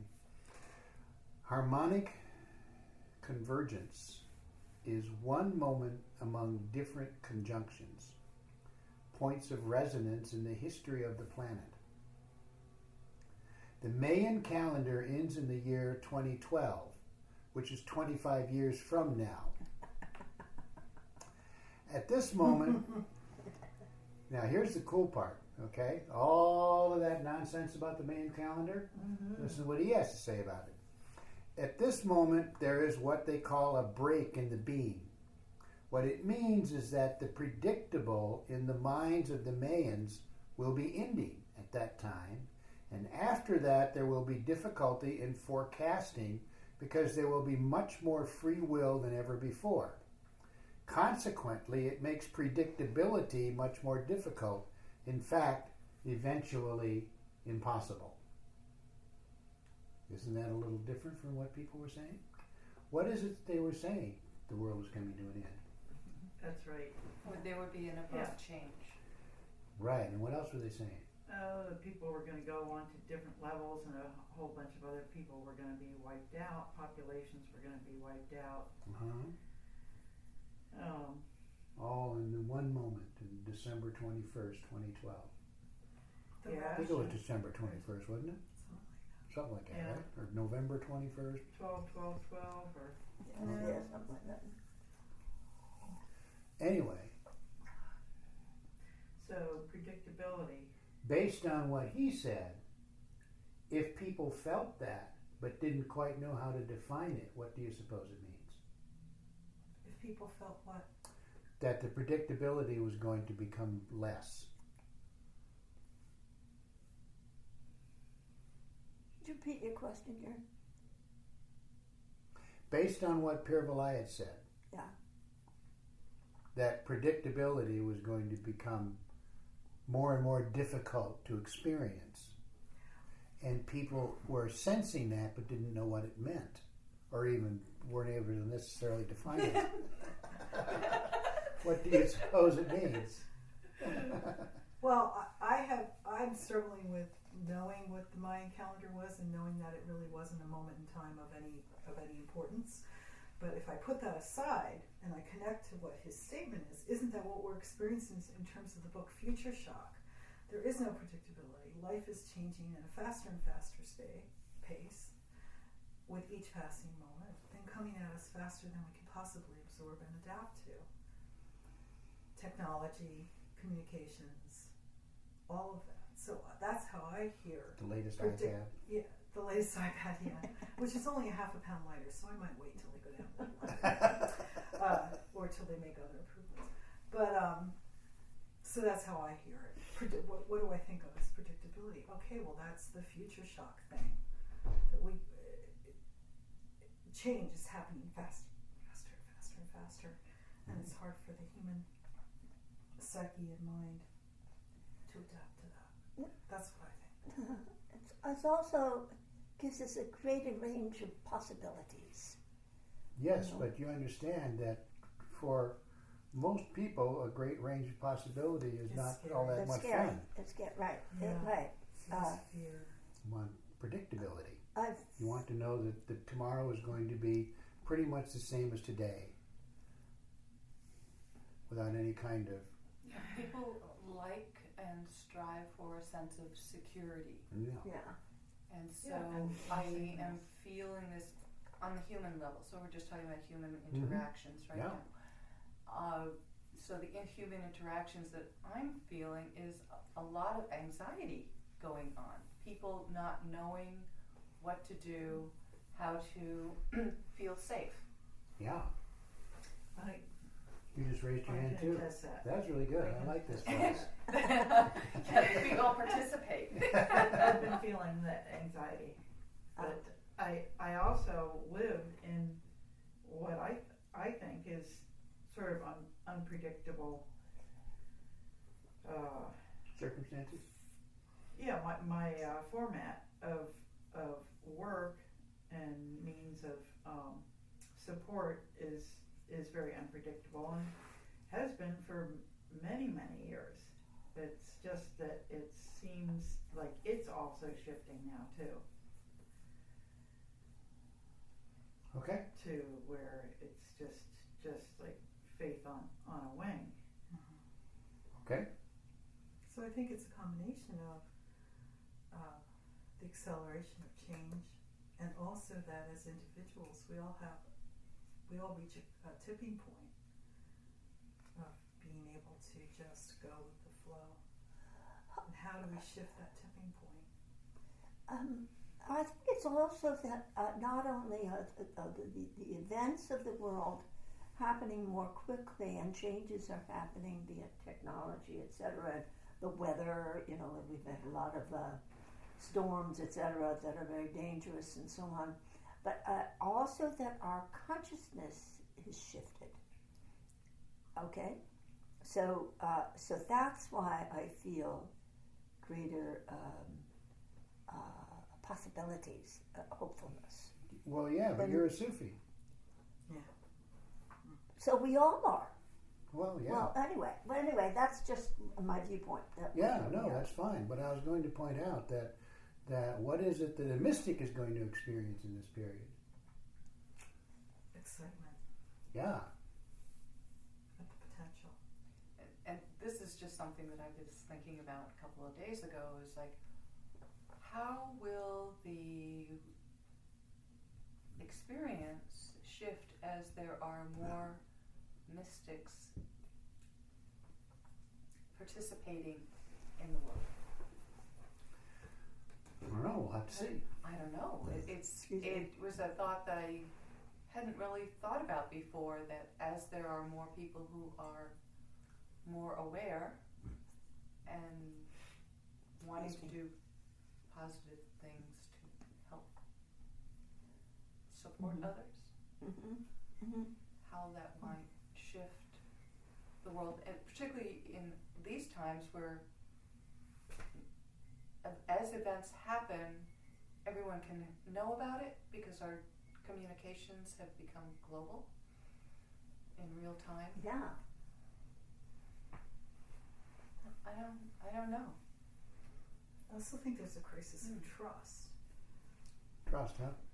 Trust in communications, for instance. I mean, there was a time when Walter Cronkite said it was so, but today, I mean, I don't.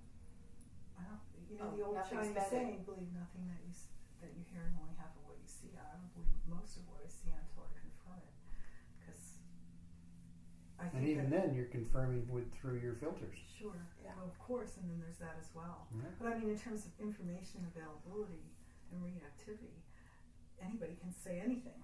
Doesn't make it true. And do. But I think that They there do. was a time when we believed Yeah. the newscast. We believed the medical world. We believed, and today, I think there's a crisis of trust or faith or whatever. Good point.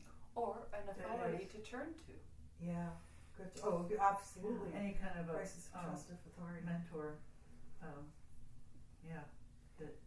that isn't corrupt, Yeah. Mhm. because we don't have much of that. So in how does any this governments or Well, as Yeah, I you mean, I- say, I'm sorry, go ahead. no, it's okay. I don't look at our government as totally corrupt, but I hear a lot of people will talk and just corporations, governments, about how corrupt so many governments are, including ours.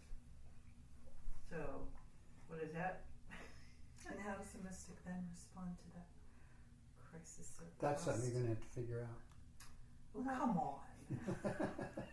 Well, as an evil, one evil man can change the world, as you know from Hitler or Stalin or Lenin, and one man or woman of very spiritual and positive stature, like Gandhi or Jesus, or, Law. it can change the world also. So if you have multiple mystics here, it can also change the world again. Well, let's see, shall we? Yes, let's see. Let's take a In the Pythagorean mathematics, an example of harmonic convergence would be the resonance of the chord of a violin or a harp. There are certain mathematical points or proportions of that chord, nodes, in which, when the chord resonates, it fluctuates from its middle point, but at the point of those nodes it remains stationary. What one could say, if you think of Prigogny's theory, is that all creativity is a fluctuation from a position of rest. It is like a return to headquarters. If you are improvising and you make variations and you go a little too far from the theme, then perhaps the person who is leading you will say, back to headquarters. I've said that a few times now that I think about it. Get back to it. Because I had Marines that they'll get a hold of an idea and off they go. And what did Pierre Vilayet call that? The Stravinsky syndrome? Isn't that what he said? going off at a tangent. Yeah. Right, because Stravinsky went off on these looking for these musical purities, and it annoyed Pierre Vilayet. Okay. Refer back to your center. Get centered again. And I've said that many times. I've said it to each one of you probably. Get centered. Remember who you are. Settle down. Because we tend to, just exactly as he said, go off on a tangent. Now, how do you do that? Yeah, how do you remember who you are? Recenter. There's a very good method. It's not complicated at all. It's just in the breath, and that is when you're you're inhaling in the solar plexus, which is the void. We did it last time. This is the space, the infinite space, and then you're exhaling out the heart, which is your radiance, the way that your being exhibits itself. Right. So as you're inhaling, you're concentrating on the void in the solar plexus. And then as you exhale, you concentrate on the heart, and you radiate your joy or your expression of self. A very simple exercise.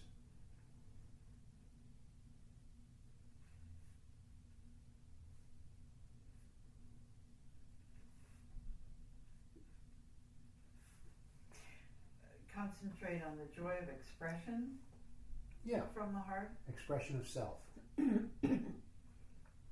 Your pure self, the golden light of you. Radiance. Yeah, radiance is a good word.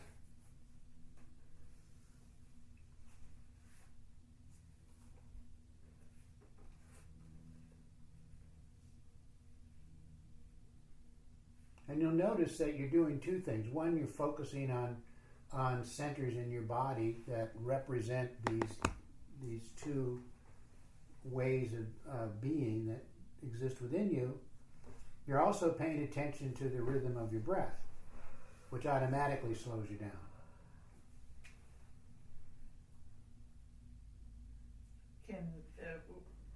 When you're doing this breath, can you do that in accordance with the heartbeat? Sure, if you want, whatever's comfortable for you. I think most people actually automatically do that. You don't even know you're doing it. Yeah, really. You'll automatically get into rhythm with your own internal or rhythm of your organs. It's when you feel out of balance that your breath is not in rhythm with the rhythm of your organs. He talks about that in book 4. Yeah, in healing, yeah. It's true in Chinese medicine too, I think.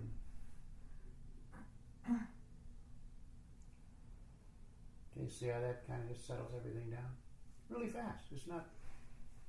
There doesn't have to be some kind of, magnanimous experience. You can do something very simple. But it's very disquieting to other people.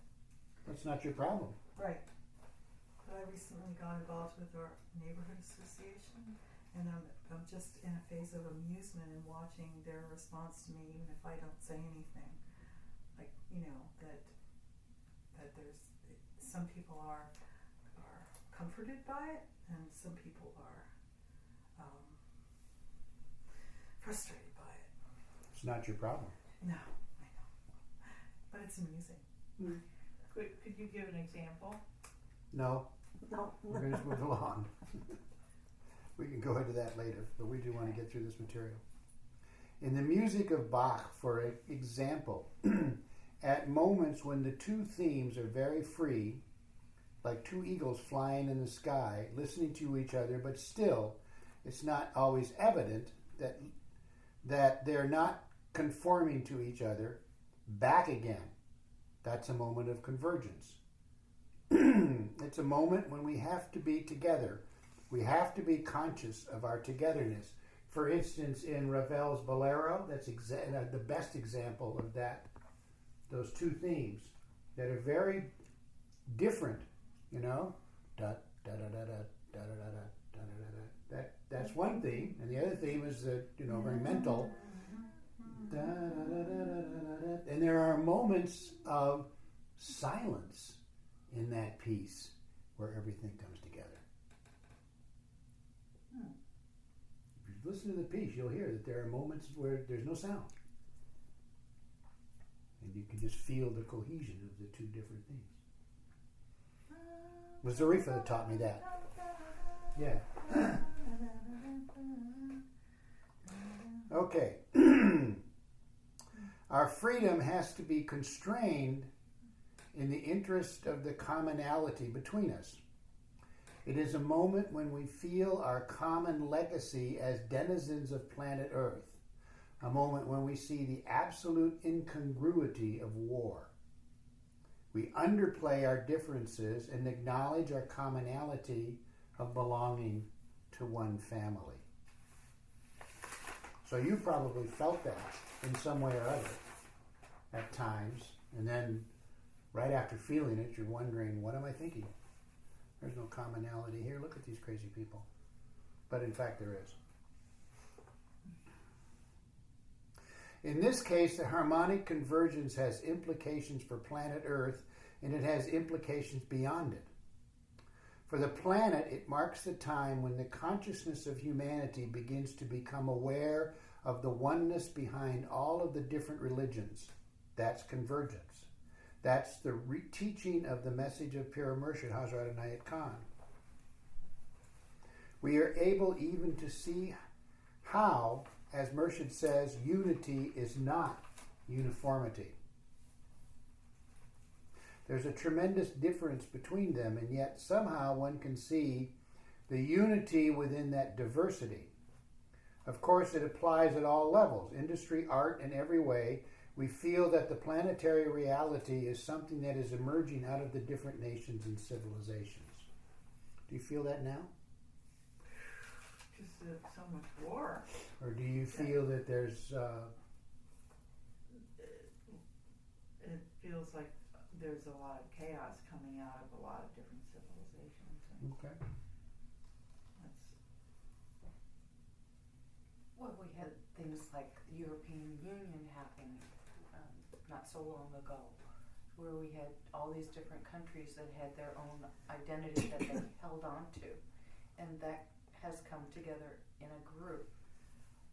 In Africa, there are conferences going on trying to figure out a way to create some kind of union for all of the different states in Africa.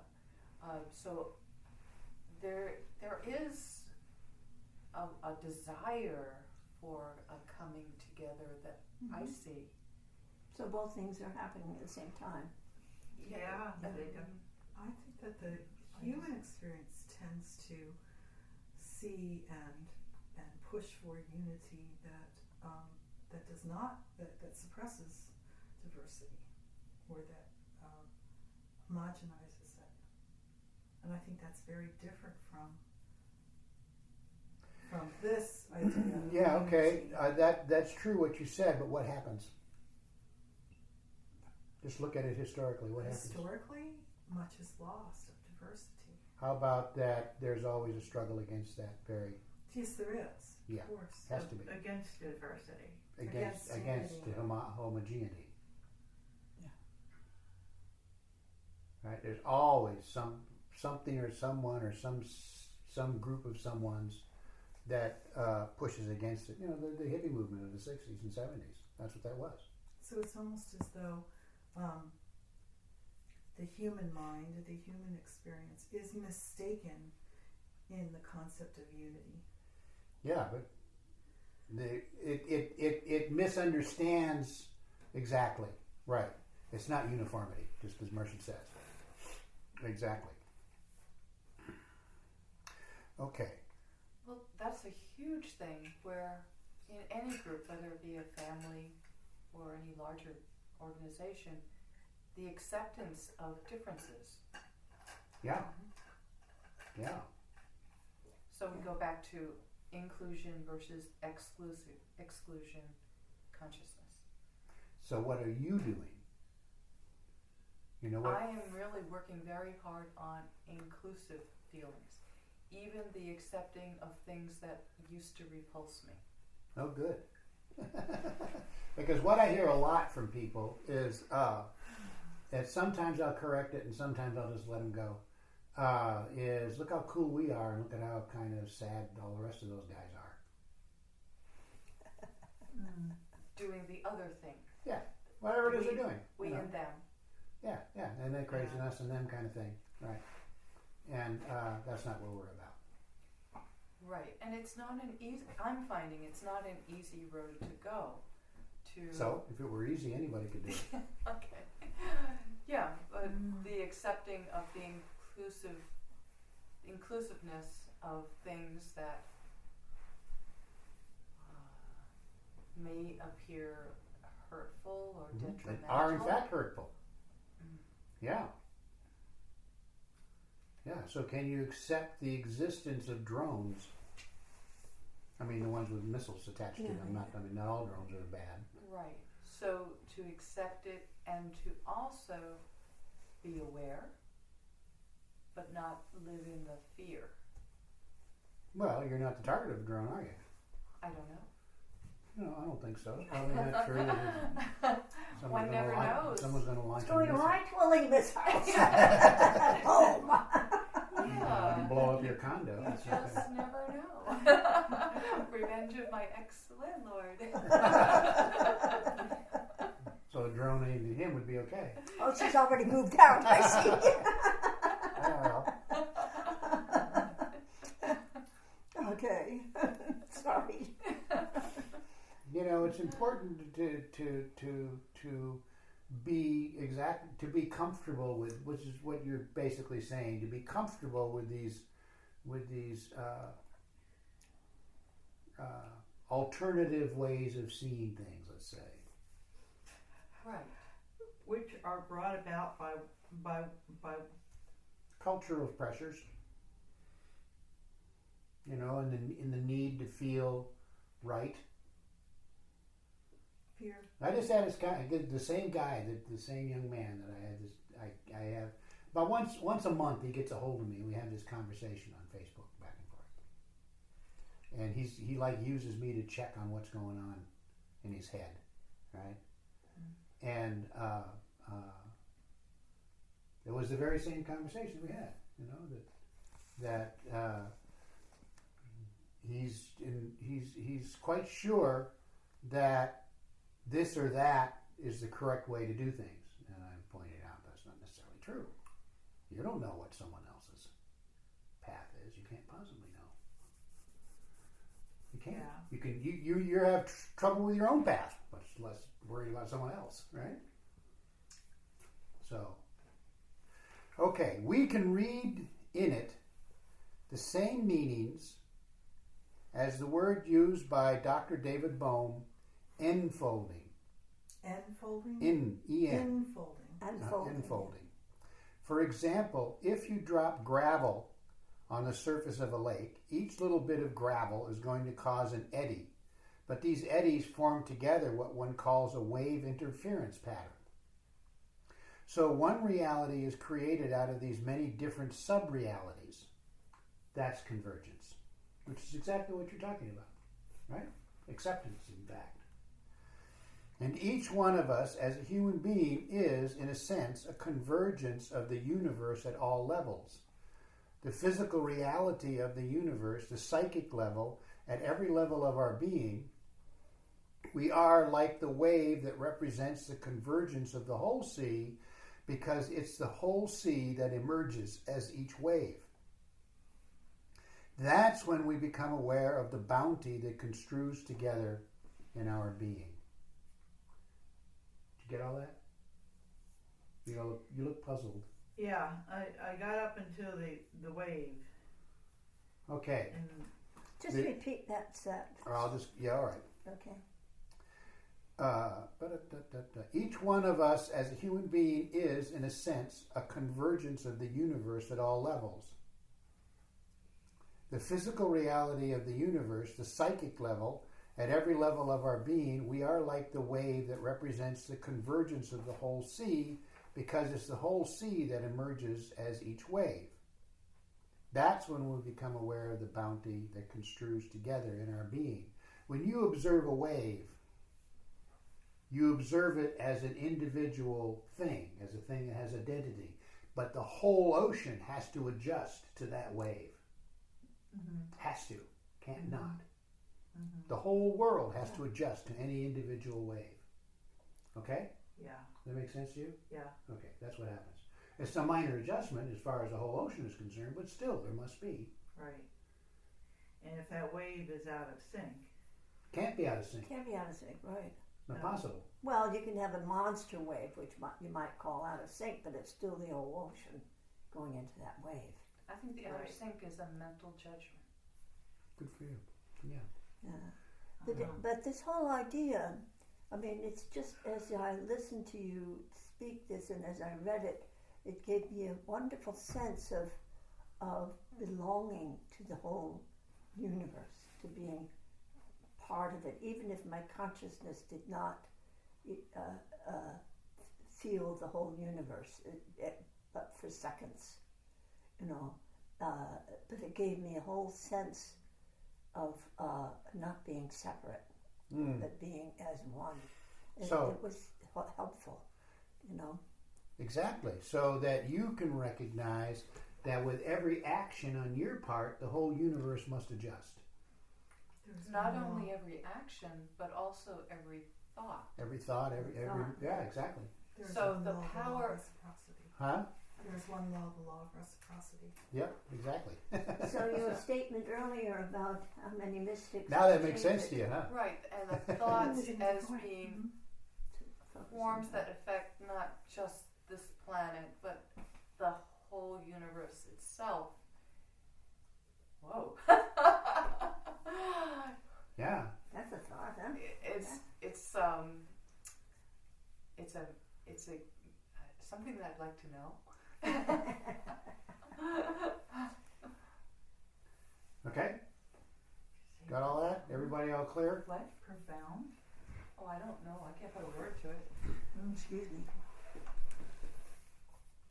Okay, first of all, there's the word convergence. Rays of light converge through a lens. There's the word confluence. Rivers start coming together, as in Allahabad in India, to form one river. A confluence, perhaps a more intimate intermeshing. Or where the Ohio joins the Mississippi, for instance. Same thing. Then there's the word congruence, which means that a new meaningfulness arises out of the interfacing, interaction, and intermeshing of different ideas. Sometimes creativity is just that, the way that one is able to process a lot of thoughts, but in a way that has never been thought of before. In innovative thought, there is hope for the future. The thinking of the universe goes through a breakthrough into new horizons, which is another way of talking about what we were talking about this morning, right? Okay, so. You mean the drawings and sketches, and then the Yeah, and then the actual piece of art. Mm-hmm. Yeah. You're a sketch. I kind of like that, actually. Little beginnings. So, if the universe is processing a lot of thought in order to create a confluence out of which arises an innovative expression of divine intent, wherein does your responsibility to be part of this intermeshing occur?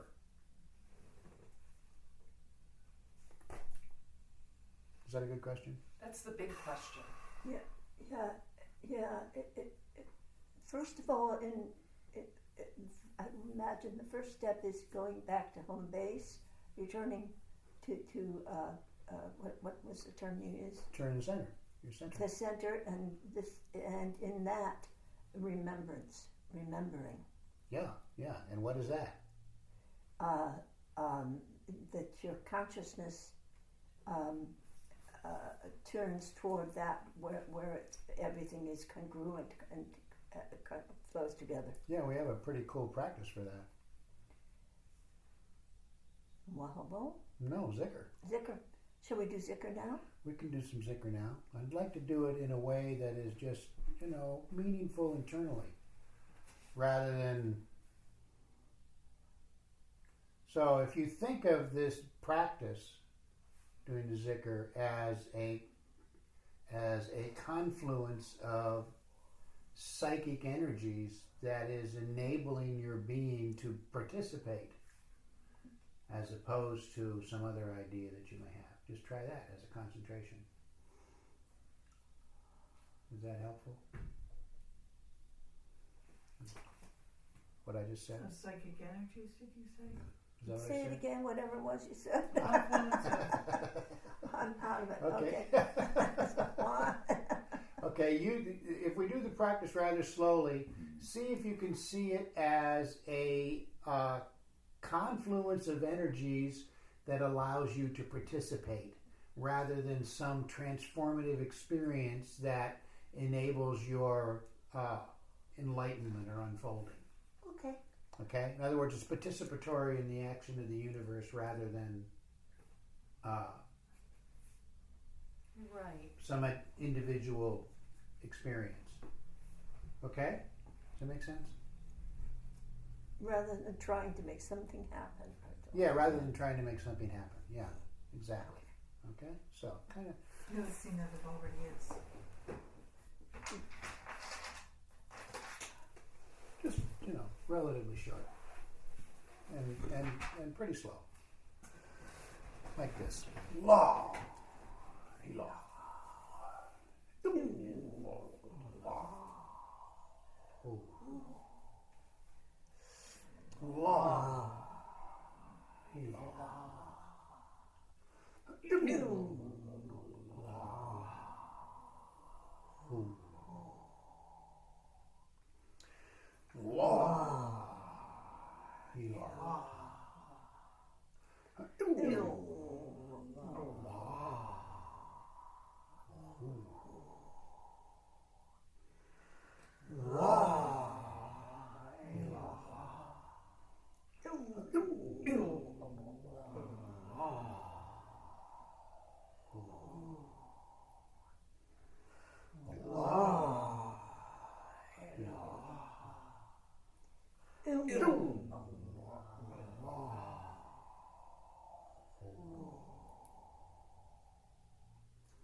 So did that concentration change the zikr in any way for you?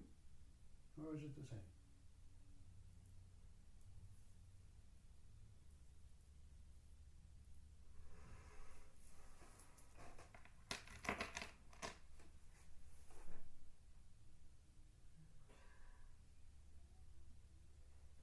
So I had this moment of noticing that when I would often think of the who as the end of a cycle, it became the beginning of the cycle. Oh, cool. In other words, there was a continuation. Well, the who became the divine expression in all, as opposed to starting with clear the all and, Great. Okay. We want to continually examine, don't we? What our experiences in the figure. And yeah, in anything actually. Yeah. But yeah. Okay. This is a good moment for a little short break, eh? Could you repeat the question again, the one from before the zikr? No. I have no idea what I said. What did I say? Can you explain Which question? Zikr? What No, before the zikr. what The I- big question. The big question. What is your responsibility? What is our here? responsibility? Yeah. How do we participate in this? Oh yeah, Okay. yeah. In All right. this confluence. Confluence, yeah. Yeah. Was it how do we find out who we are? Was that the beginning? Well, that's another aspect. Yeah. No, how do you what are you participating? Because we Yeah. tend to get very focused on our own reality, don't we? Yeah. And what we're doing, and we lose sight of the fact that we're part of an overall expression of divine intent. Okay, so let's take a little break. So during the break, Majid was reminding me of something that I'd completely forgotten. When he gave this lecture, there were a lot of people who were very worried about the harmonic convergence, which was, I think, 4 or 5 planets, planets, in alignment, Yeah. right? Yeah. And people were concerned about it, and then there was also some subliminal concerns about And the Mayan calendar. the Mayan calendar, and they hadn't started worrying about Y2K yet. That was in the future. So this whole lecture was explaining to people what was really going on, as opposed to all of the rumors flying about from lesser individuals, I suppose you could say. Or people that just love the idea that there's going to be some drama unfolding. I know I've told you this story before, but I'll tell it again. I'll be right back. Go ahead, tell me. So it's on the recording, actually. Majid and I were scheduled to do the universal worship on January 2nd, 2000 at the abode. Okay. I mean, you'll remember we used to go to the abode like every 2 months until we got too far away to do that. So we go up to the abode. This is after Y2K, right? And nothing happened. And there were some people there that I'd known, and I went, they were from far away. What are you doing here? I packed up all my stuff and I came here because I knew it was going to be horrible. Oh my God. Yeah. And so one particular person that I have in mind And I looked at him and I realized he was like super depressed. And I said, "You're really upset that nothing happened, aren't you?" Yeah, I was, because he'd done all of this effort to pack his stuff and go to the abode, and then nothing happened. Who was the charismatic leader that predicted the end of time back Last in year. the 50s? Back in the 50s, Oh. people sold their homes and went up into the mountains and waited, and then nothing happened. I forget who that was. Well, it happened recently. And that religious With the whatever group still exists. Last year. Yeah, well, I have to with the recalculate. 12, 12, 12. So what you want to do is to recognize that when we're working on something that's extremely subtle, others will have similar awareness, but they won't be quite as subtle. Matter of fact, they'll be pretty gross about it. Well, they'll go into fear. Yeah. And the basic principle of our current cultures is the grosser principle is disappointment, right? It's important to continually remember that's what you're, and we end up becoming part of it. We end up becoming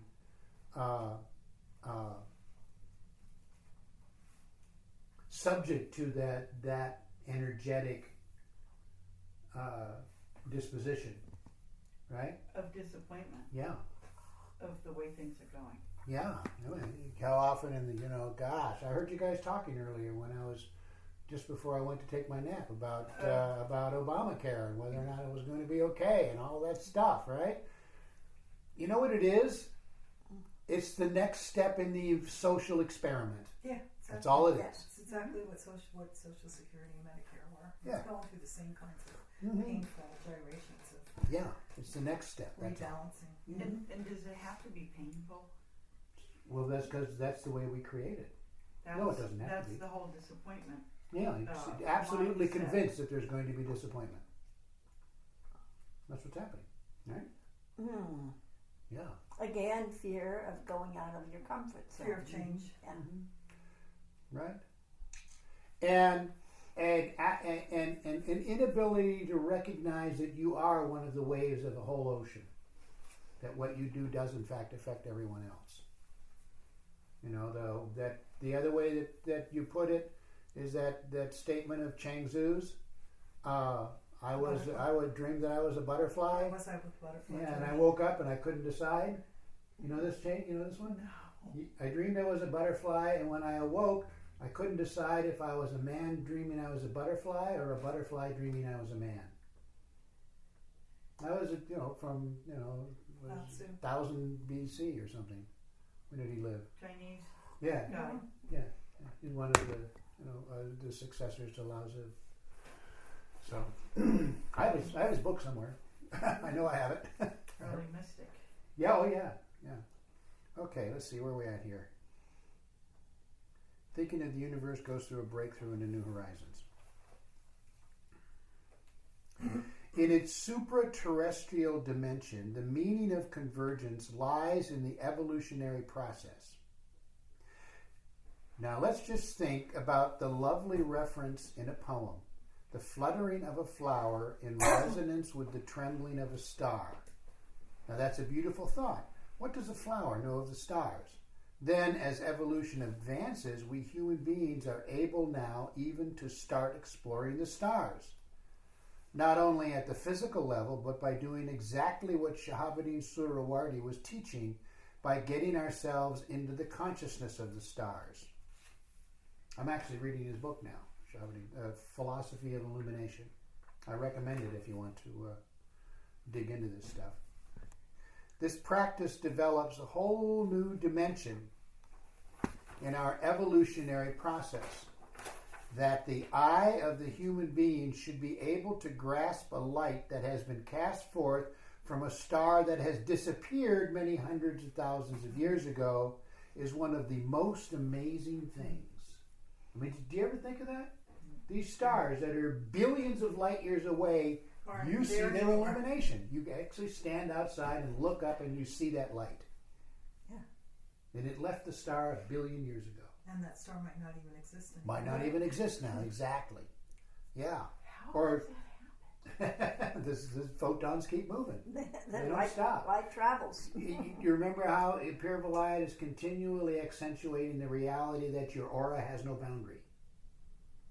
It's And the other way around. You know, your illumination extends into the universe as far as you can imagine. The converse is true as well.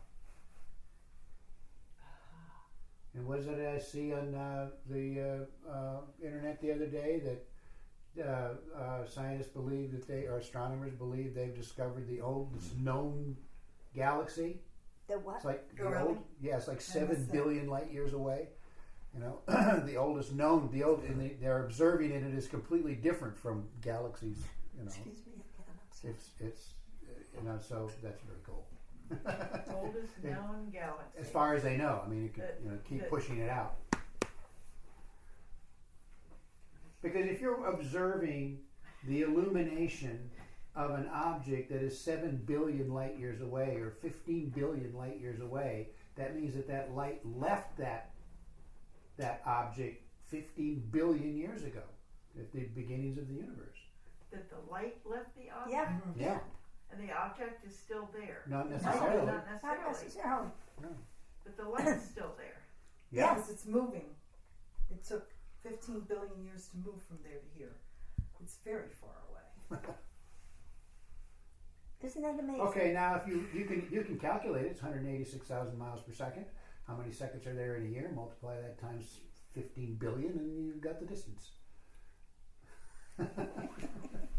Still trying to get miles per gallon in Or in miles to Okay. Okay. Here where we at. That we should be able to supercharge our consciousness to such an extent that it is able to enter into the consciousness of beings like Buddha or Christ. And in addition to that we should be able to enter the consciousness of Prince Hirash, who is the archangel of the sun, and eventually into the consciousness of the galaxy and then the universe. That is the greatest feat. So you can do that. We've done that exercise, many times. So it's something, and each time you'll notice that each time it's slightly different. It's a little more refined, a little closer to what you might perceive as something truthful, because that's what we're always seeking when we do a meditation, at least in part, is we're seeking something truthful, something that resonates within us as true, right? And you can feel it when it's not quite there. And then you know you got a little more work to do. And then there will be those moments when it just feels absolutely genuine. Okay? That's what we're working on. It represents the evolutionary process of the human being beyond the personal vantage point of the individual into what is called the divine consciousness, because that is exactly what is meant by divine consciousness. Okay, what did he just say? This is the test. I'm going to score Can you you. read it again? You get brownie points or something. People give out brownie Read points. it again. M&M's. Okay, I'm going to start from the top. The eye of the human being should be able to grasp a light that has been cast forth from a star that has disappeared many hundreds of thousands of light years ago. Is one of the most amazing things that we should be able to supercharge our consciousness to such an extent that it is able to enter into the consciousness of beings like Buddha or Christ. In addition to that we should be able to enter the consciousness of Prince Hirash, who is the archangel of the sun, and eventually into the consciousness of the galaxy and then the universe. That is the greatest feat. It represents the evolutionary process of the human being beyond the personal vantage point of the individual into what is called the divine consciousness, because that is exactly what is meant by divine consciousness. Okay, so what did he just say? In your own words. Complete dissolving of the self into the one. Yeah, but what's he saying? That you're That we should be able identifying to with do the that. light and energy and life of the universe.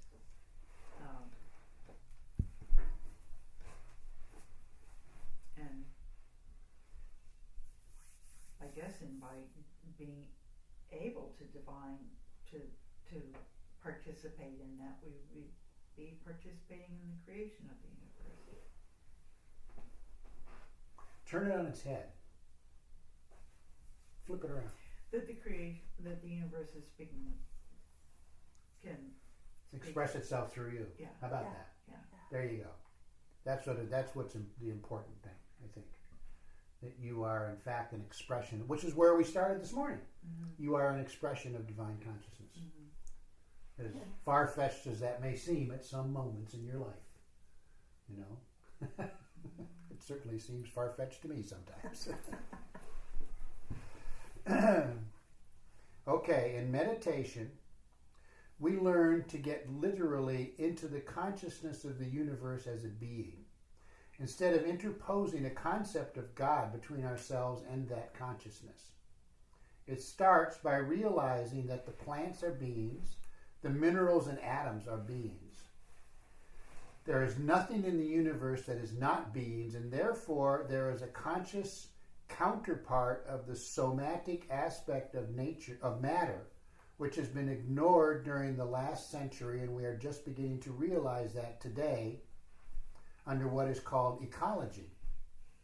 This represents progress in our conscience, in our acceptance of our co-responsibility for what is happening in our universe. Like destroying rainforests or eliminating species, or are those things That we are aware of it and actually pay attention and try to do something about it. That's a very confusing thought to me, that whole sentence that he had just there.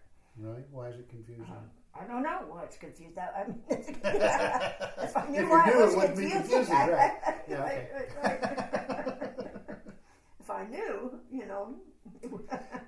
Okay, there's another way to put it that occurred to me as I was reading it, and that is that all things, in order, one of Ibn Arabi's statements, that all things, in order to exist, must be imbued with spirit.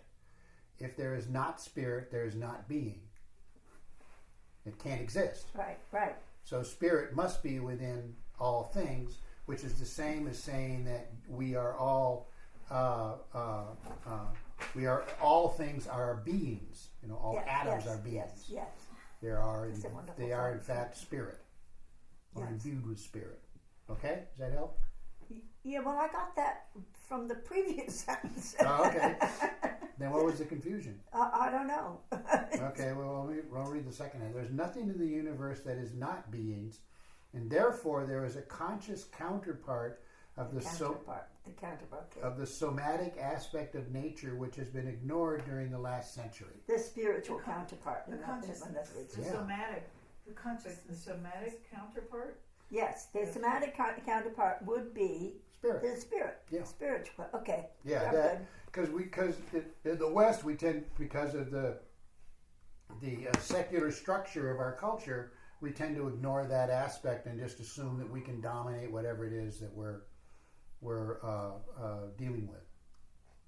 You know, because we're more powerful than whatever it may be. Well, talking about the somatic aspect of the counterpart, doesn't that say feelings? Yeah. Doesn't that mean feelings? Yeah. Yeah. Okay.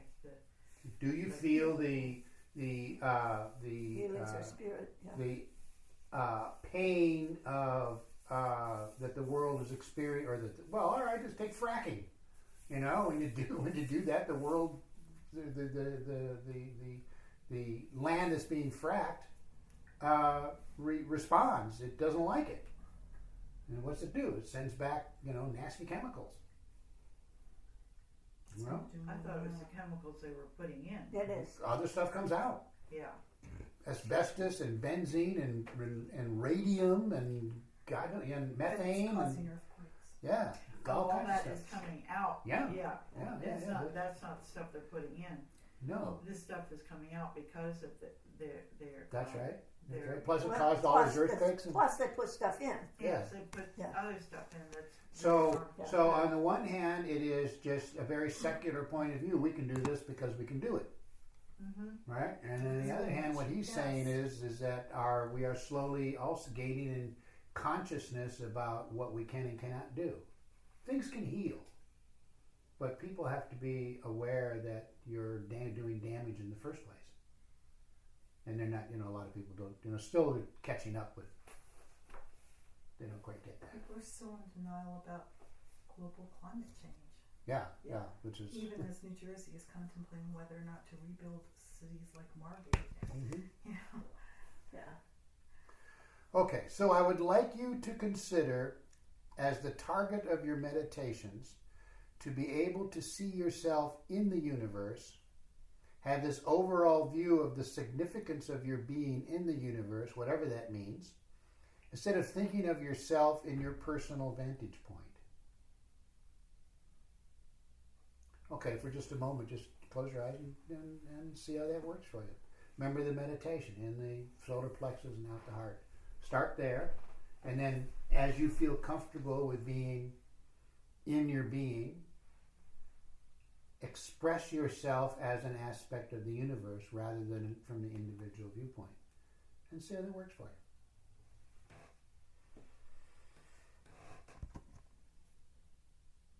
I'll just pause this. Okay. That was quick, I know. You need more time to work on it, I'm sure, but maybe you got a little clue. Did you get a clue? Just felt the possibility of the universe expressing itself through me,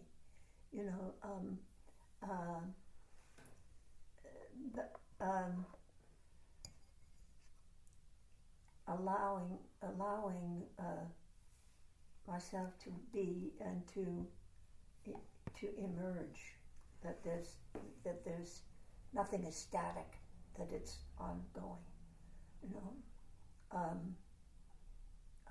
But the question remained, in a sense, of responsibility there. I mean, that question was still hanging. Really? Yeah.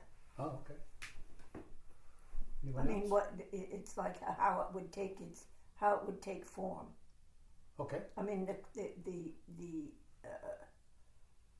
the recognition of responsibility is there, but how it would manifest is something else. All right. Okay. Anyone else?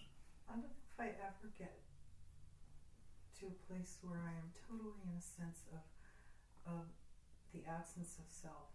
Like I might experience it as I'm one of the stars, I'm one of the angels, I'm a cell in a beehive.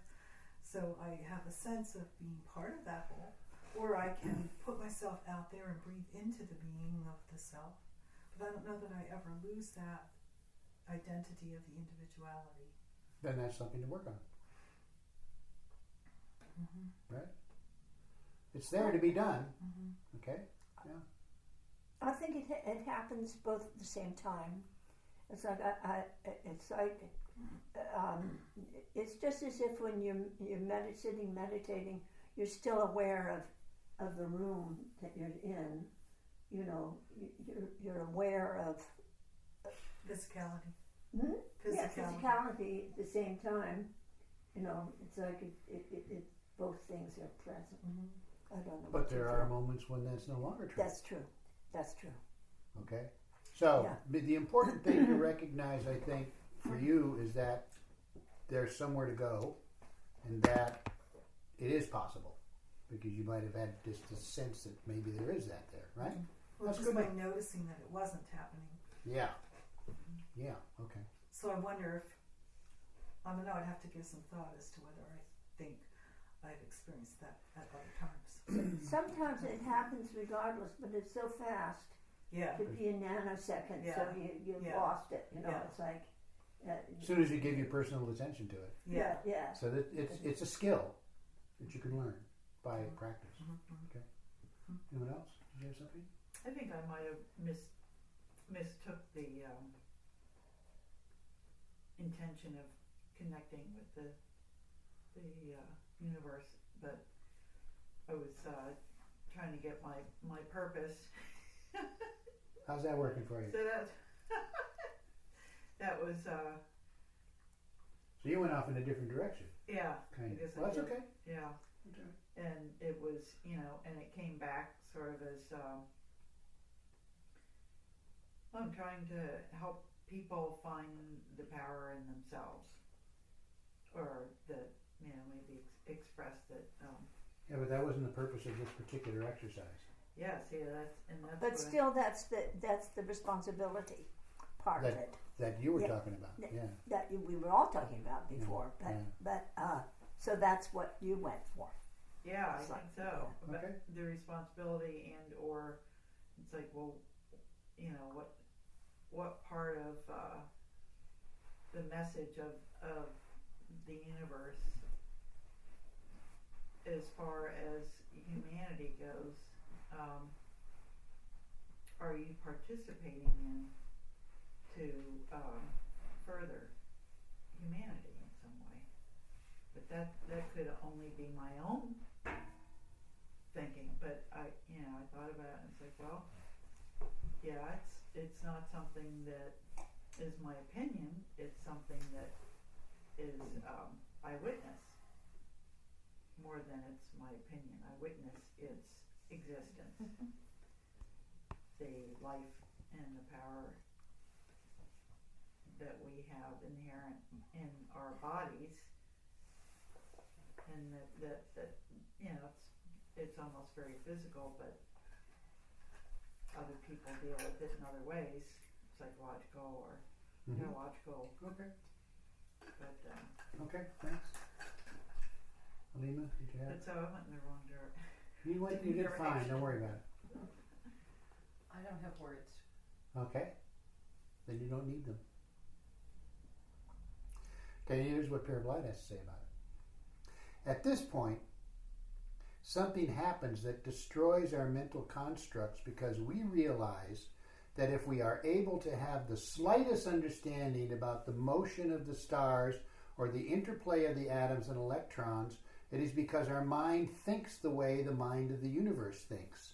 Our mind is not reading the mind of the universe. Our mind is, as Piro Murshid says, the mind of the universe. It is the convergence of the incredible intelligence of the whole universe in all its richness. It converges in each one of us. One uses the word focalize. It gets focalized just like the convergence of beams in a lens. So, do you see what he's saying? That it's not something you do, it's something you allow. Do you see the difference? The non-striving for it. You don't strive for it, you just let it happen.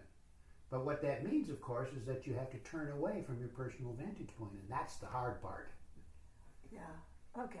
Yeah, Okay. that wasn't, and I was totally in my personal vantage. Yeah, you were. But that's okay, but now you know. Yeah. Okay? Well, actually, I went toggled. You went back in It's so it's like you get the picture of the totality, and at the same time going back to, okay, what is the personal responsibility within that? Yeah. So it was like it toggled. Okay then. It's okay. All right. You did okay. Oh, thank you, dear. Okay. Yeah. You passed. Did you pass?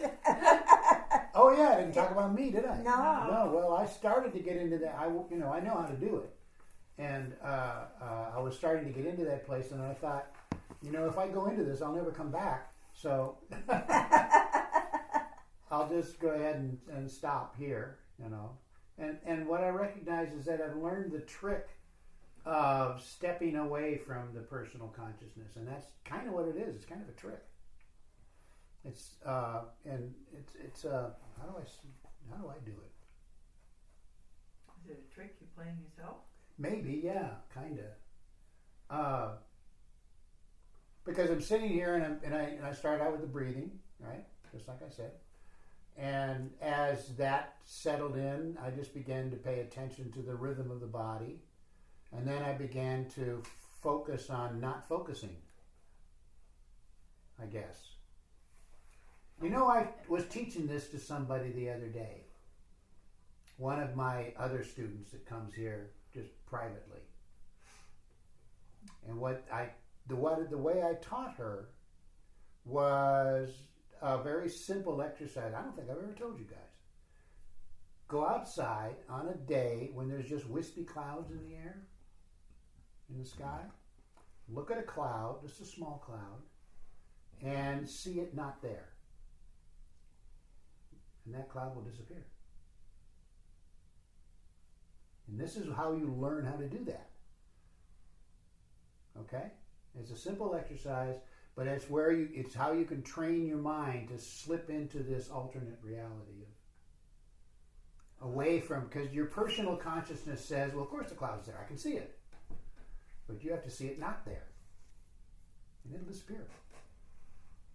Okay? And if you do that exercise, you'll begin to develop this skill for doing this very thing that he's talking about. I completely forgot about that until just now. And remember I was teaching this girl. Okay? So try that. You know? So is it like when you're doing the focus on an object exercise and you close your eyes and you recreate it in your mind's eye, but you have to get past the optical tricks of the eye, cones of the eye, to be able to do that. So that's that trick. So you have to get past the visual impact that you have when you first close your eyes, because in order to actually visualize the object. When the rods and cones do their thing, your brain still processes it, right? So you have to look and past creates that, an image in the brain. So you have to trick your brain into not paying attention to that, so that you can visualize it, which is a combination of memory and imagination, right? I suppose. I don't know, but just I've never tried to describe it other than just make the cloud go away, disappear the cloud. You know, and once you do it once, you're like, wow, that's cool. But you have to understand that little trick that happens in your mind. You can't describe it. It's just it's just something to learn, huh? Yeah, tell your mind the cloud's not there. You see the cloud not there. You see the sky without a cloud. Yeah. Even though you're looking at it and you can see the cloud. And eventually it'll just disappear. It'll just go away. It's very cool. So this is, I guess we could describe it as samadhi with open eyes? Yeah, in a way, yeah. Yeah, because samadhi with open eyes is refusing to accept the personal vantage point from one definition. Yeah, he goes on to describe the samadhi, doesn't he? I don't remember. Oh, not in this one. Okay. It's in something else. I'm reading. Okay.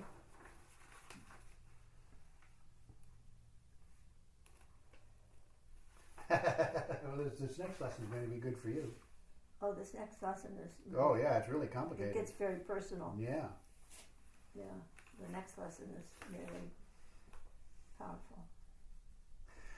Okay, it is this awareness that is the basis of your meditation. Instead of isolating yourselves and encapsulating yourselves in your psyche, you want to enhance your consciousness beyond the personal vantage point to such an extent that as you see yourself in the universe, you discover, at least in the cosmic dimension of your being, that one is the universe. Okie dokie.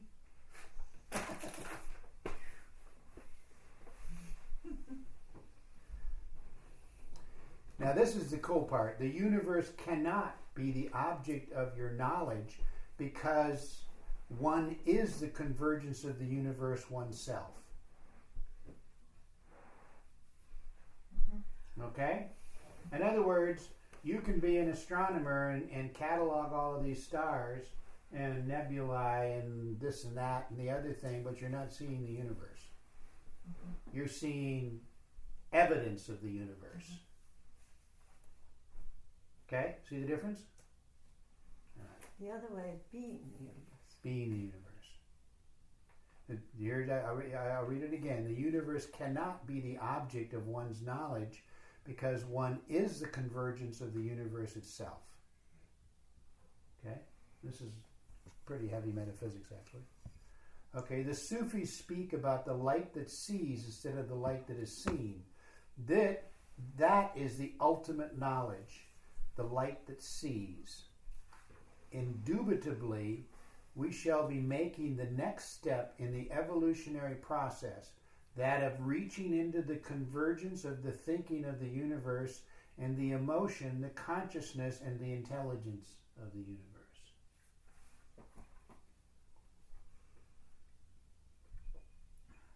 Do you know how sometimes I'll say that the next step for humanity is friendship? Mm-hmm. Oh, yeah. Well, there it is. Being friends with who you are. You are the universe. Can you be friends with yourself? Which would mean being friends with every single being that exists, including the atoms, right? Which is a Buddhist idea too, I think. Mm-hmm. Yeah, don't know. Right now, it's a little difficult for people. They're afraid of being. There are people. Many humans right now are afraid of being friends for fear of being used, right? Or somehow dominated or whatever. Taken advantage of. Taken advantage of. Yeah. Yeah, just last week someone was expressing that, and they were telling me, yeah, people want you for a reason. You know, want to be friends with you for a reason. They want something from you. And I thought, wow, God. Anyway, you know, I don't feel that way. I guess that I don't have a lot that people want to just be friends. Yeah. They don't want anything. What can we do about you? I don't know. What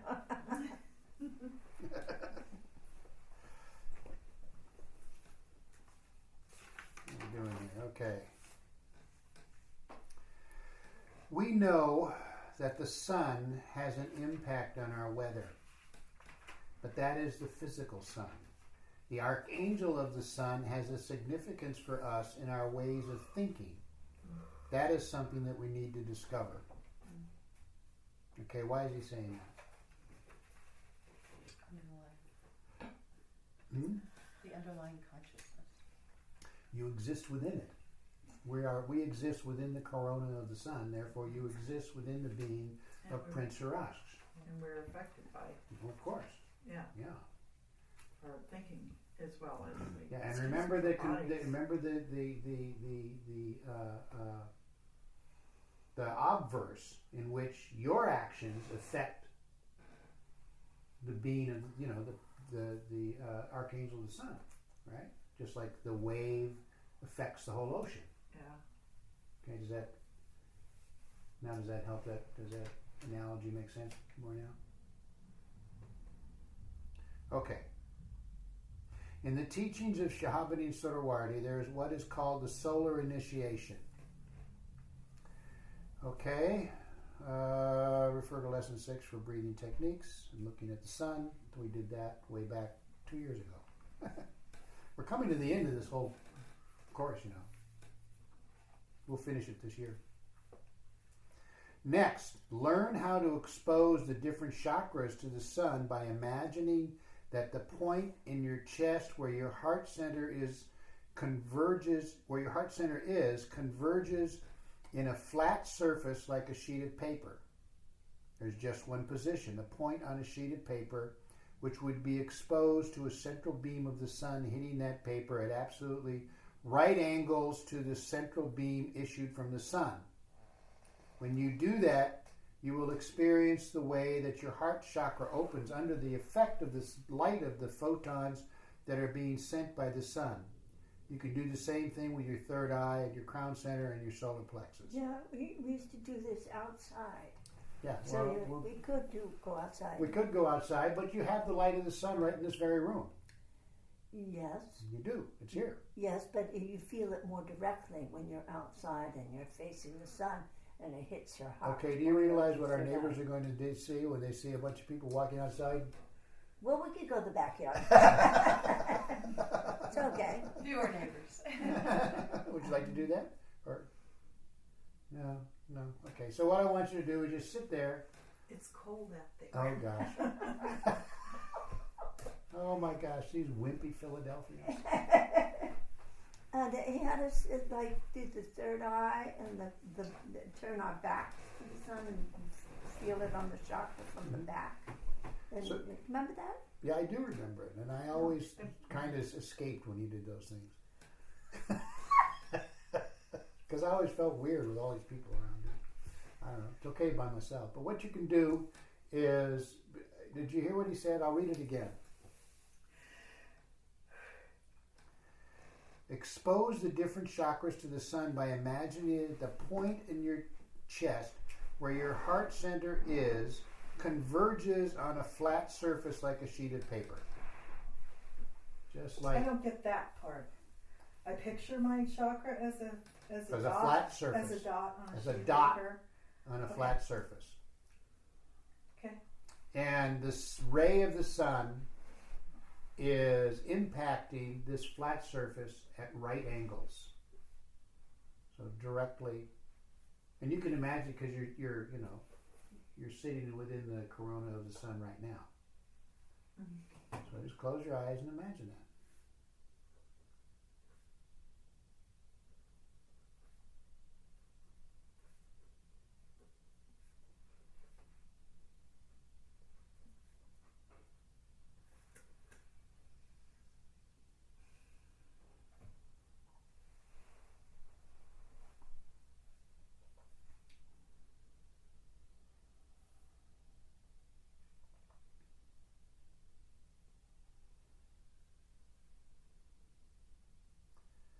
And when you do that, you experience the way that your heart chakra opens up under the effect of the light of photons that are being sent by the sun.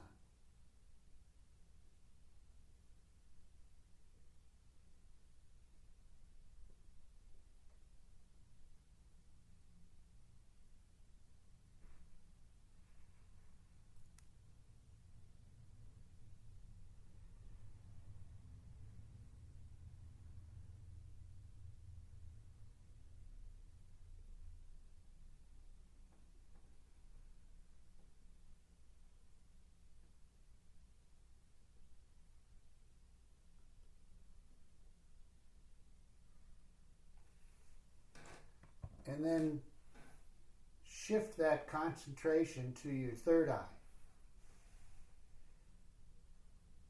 Same thing. So that the ray of the sun is at right angles to the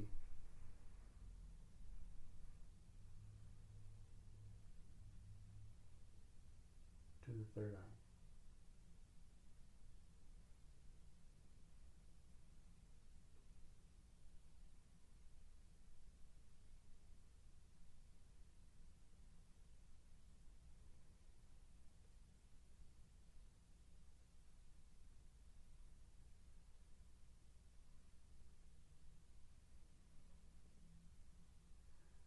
And then the crown center, and then the solar plexus in that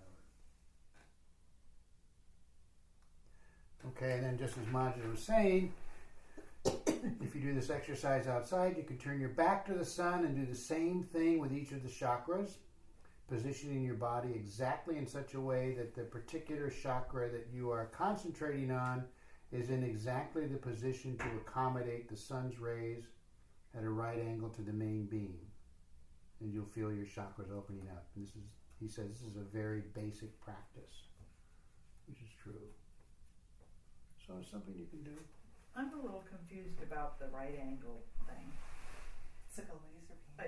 Well, so like this is your chest, right? Mm-hmm. That's right angle. So if the sun's coming from this angle, then you tilt your head back. Or, Yeah, move your body back like that. Are you getting it? Yeah. So do you understand? It's actually easiest to do. You know when it's easiest to do? At dawn.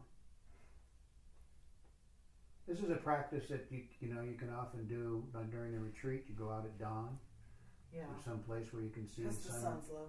Yeah, Yeah. yeah, the sun's low, right. So, but what I felt was a smallness of area. I didn't feel an opening up. I felt as though I was intentionally creating a small, the dot, like I got caught up in the dot. You It did. became very hot and very, like it was like, okay, there's too much there, you know? Okay, how do you feel now? I still feel like I'm carrying those dots. Well, instead of that piece of paper, just think of the chakra, the whirling cone that's there, and go from that. Yeah, you don't necessarily have to follow Pir Vilayat's instructions exactly, because what he's doing is he's describing how he does it. Yeah, I don't understand why you would use a dot. It's the way he does it. To make it Really focalize focalized, like yeah. a laser beam. Yeah. Okay. And then it slowly grows. Okay. So maybe if I spent more time with one chakra, Yeah, you get it. I would go past that. It's like a lot of these practices, the first time you're introduced to it, you go, what? Yeah. and then as you do them, you begin to realize their efficacy. Well, I had a similar thing. It's like that dot and the gesture. I mean, like a piece It of was paper very just tense. exploded. It's like it just burned Just up. went, Yeah. Okay, the clue excuse me. to the more advanced practices of looking into the sun consist in realizing the meaning of the words of Plotinus, the Greek philosopher in the 3rd century. To look into the sun, one has to have eyes like the sun. That is, the photons that are issued from your eyes are strong enough to protect you from being burnt by the photons of the sun, provided you will very consciously send out very intense beams of light from your eyes. This is linked with becoming aware of one's aura, identifying with one's aura, considering the body as a hard core within the aura, like a crystallization of the aura, and knowing how to concentrate on 2 centers, the heart center and the crown center. Now, this is a very advanced practice, and anybody listening to this recording who can't do this, don't do it, okay, without some serious individual instruction. Think of the third eye as a projection of the crown center, which sends out high-frequency rays of light like ultraviolet, which again protect the eyes from the input of the infrared eyes of the sun, because they will burn your eyes. Now, what he would recommend, as I recall, and I'm sure you recall this is again a practice that you do at dawn, where you can in fact look at the sun. But you look at the rim. Yeah, but it's right on the horizon, and it still has to, all those rays have to come through all of that atmosphere before they get to your eyes, and as it rises up, you gradually look away. And what happens is that as you learn to project these rays from your eyes, that very slowly you're able to look at the sun. But this is not this is not amateur time. This is very, very, very difficult practice. I have to say, when I was a child, I didn't know you weren't supposed to look at the sun. And I did practice looking at the sun, and I was never damaged in that way. There must have been some kind of protection going on there, Yeah. because I wasn't focusing on sending light through my eyes or anything. You must have like been that. doing it just naturally, not even knowing you were doing it. Maybe. Yeah. But no, I don't recall doing anything like that, But Did he ever teach to do similar practices with the moon? no. No, Pir Vilayat didn't really concentrate much on the moon, as I recall. I don't recall him talking much about it. Murshid does. Yeah, Murshid does. Murshid talks about the moon as the mirror of the sun, because it is reflecting the light of the sun, right? So could one start by practicing with the moon? I suppose you could. Yeah. You're seeing reflected light. That's interesting, because early on,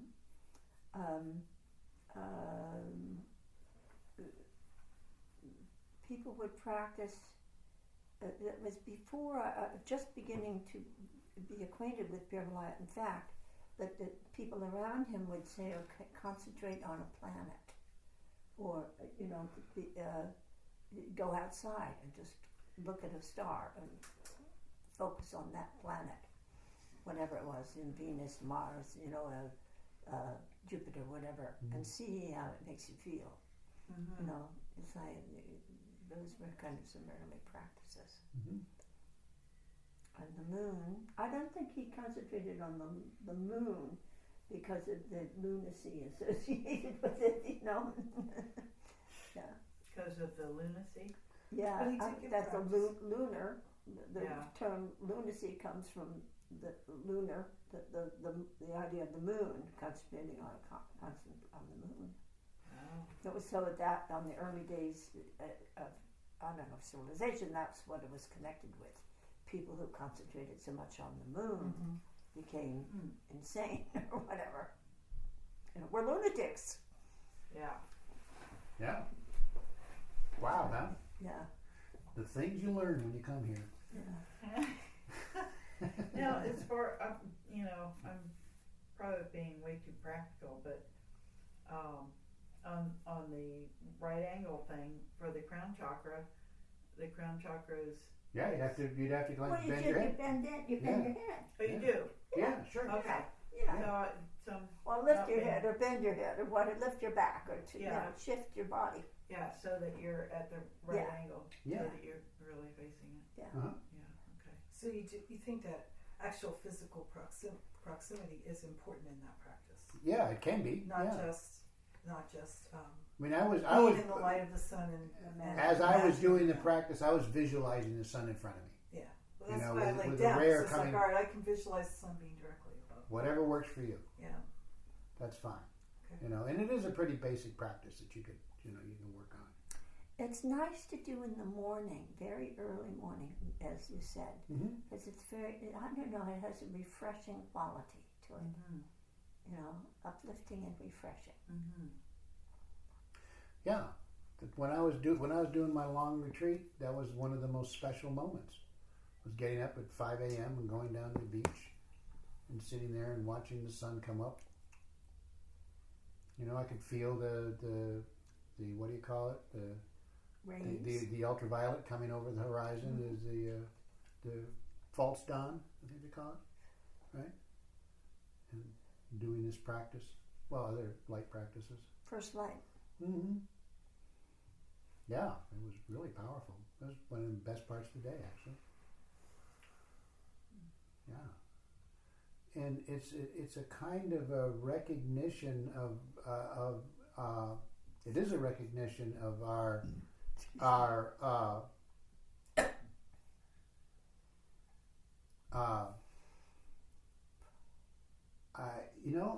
the word that comes to mind is memory.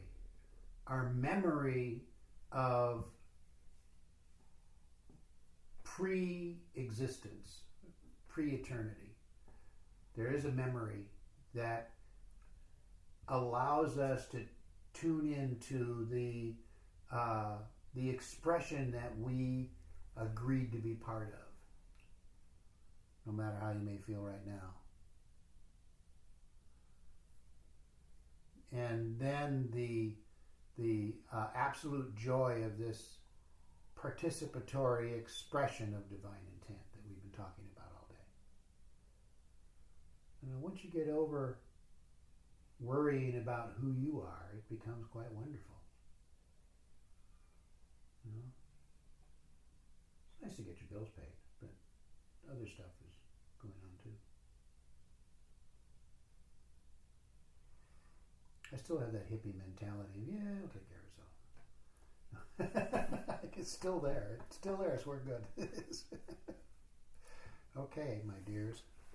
We have come to the end of the lesson.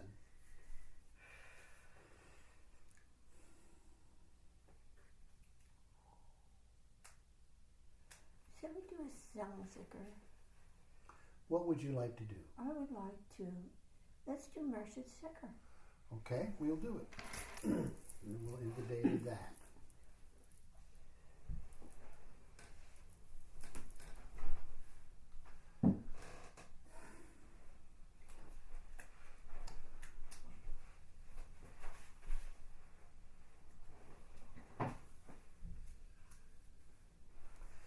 La ilaha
El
perfection of love, harmony, and beauty, Lord of heaven and earth, open our hearts that we may hear thy voice, which constantly comes from within.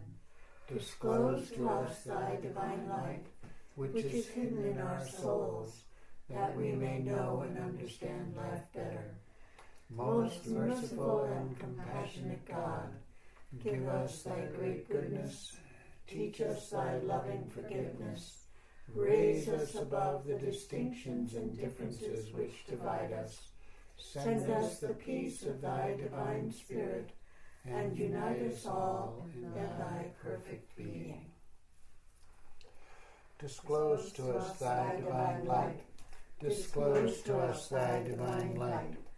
Disclose to us thy divine light. Disclose to us thy divine light. Disclose to us thy divine light. Disclose to us thy divine light. Disclose to us thy divine light. Disclose to us thy divine light. Disclose to us thy divine light. Disclose to us thy divine light. Disclose to us thy divine light. Warner of coming dangers, awakener of the world from sleep, deliverer of the message of God, thou art our Savior, the sun at the dawn of creation, the light of the whole universe, the fulfillment of God's purpose. Thou, the life eternal, we seek refuge in thy loving enfoldment. Spirit of guidance, source of all beauty and creator of harmony, love, lover, and beloved Lord, Thou art our divine ideal. O thou who art the maker, molder, and builder of the universe, build with thine own hands the universal, our temple for thy divine message of love, harmony, and beauty.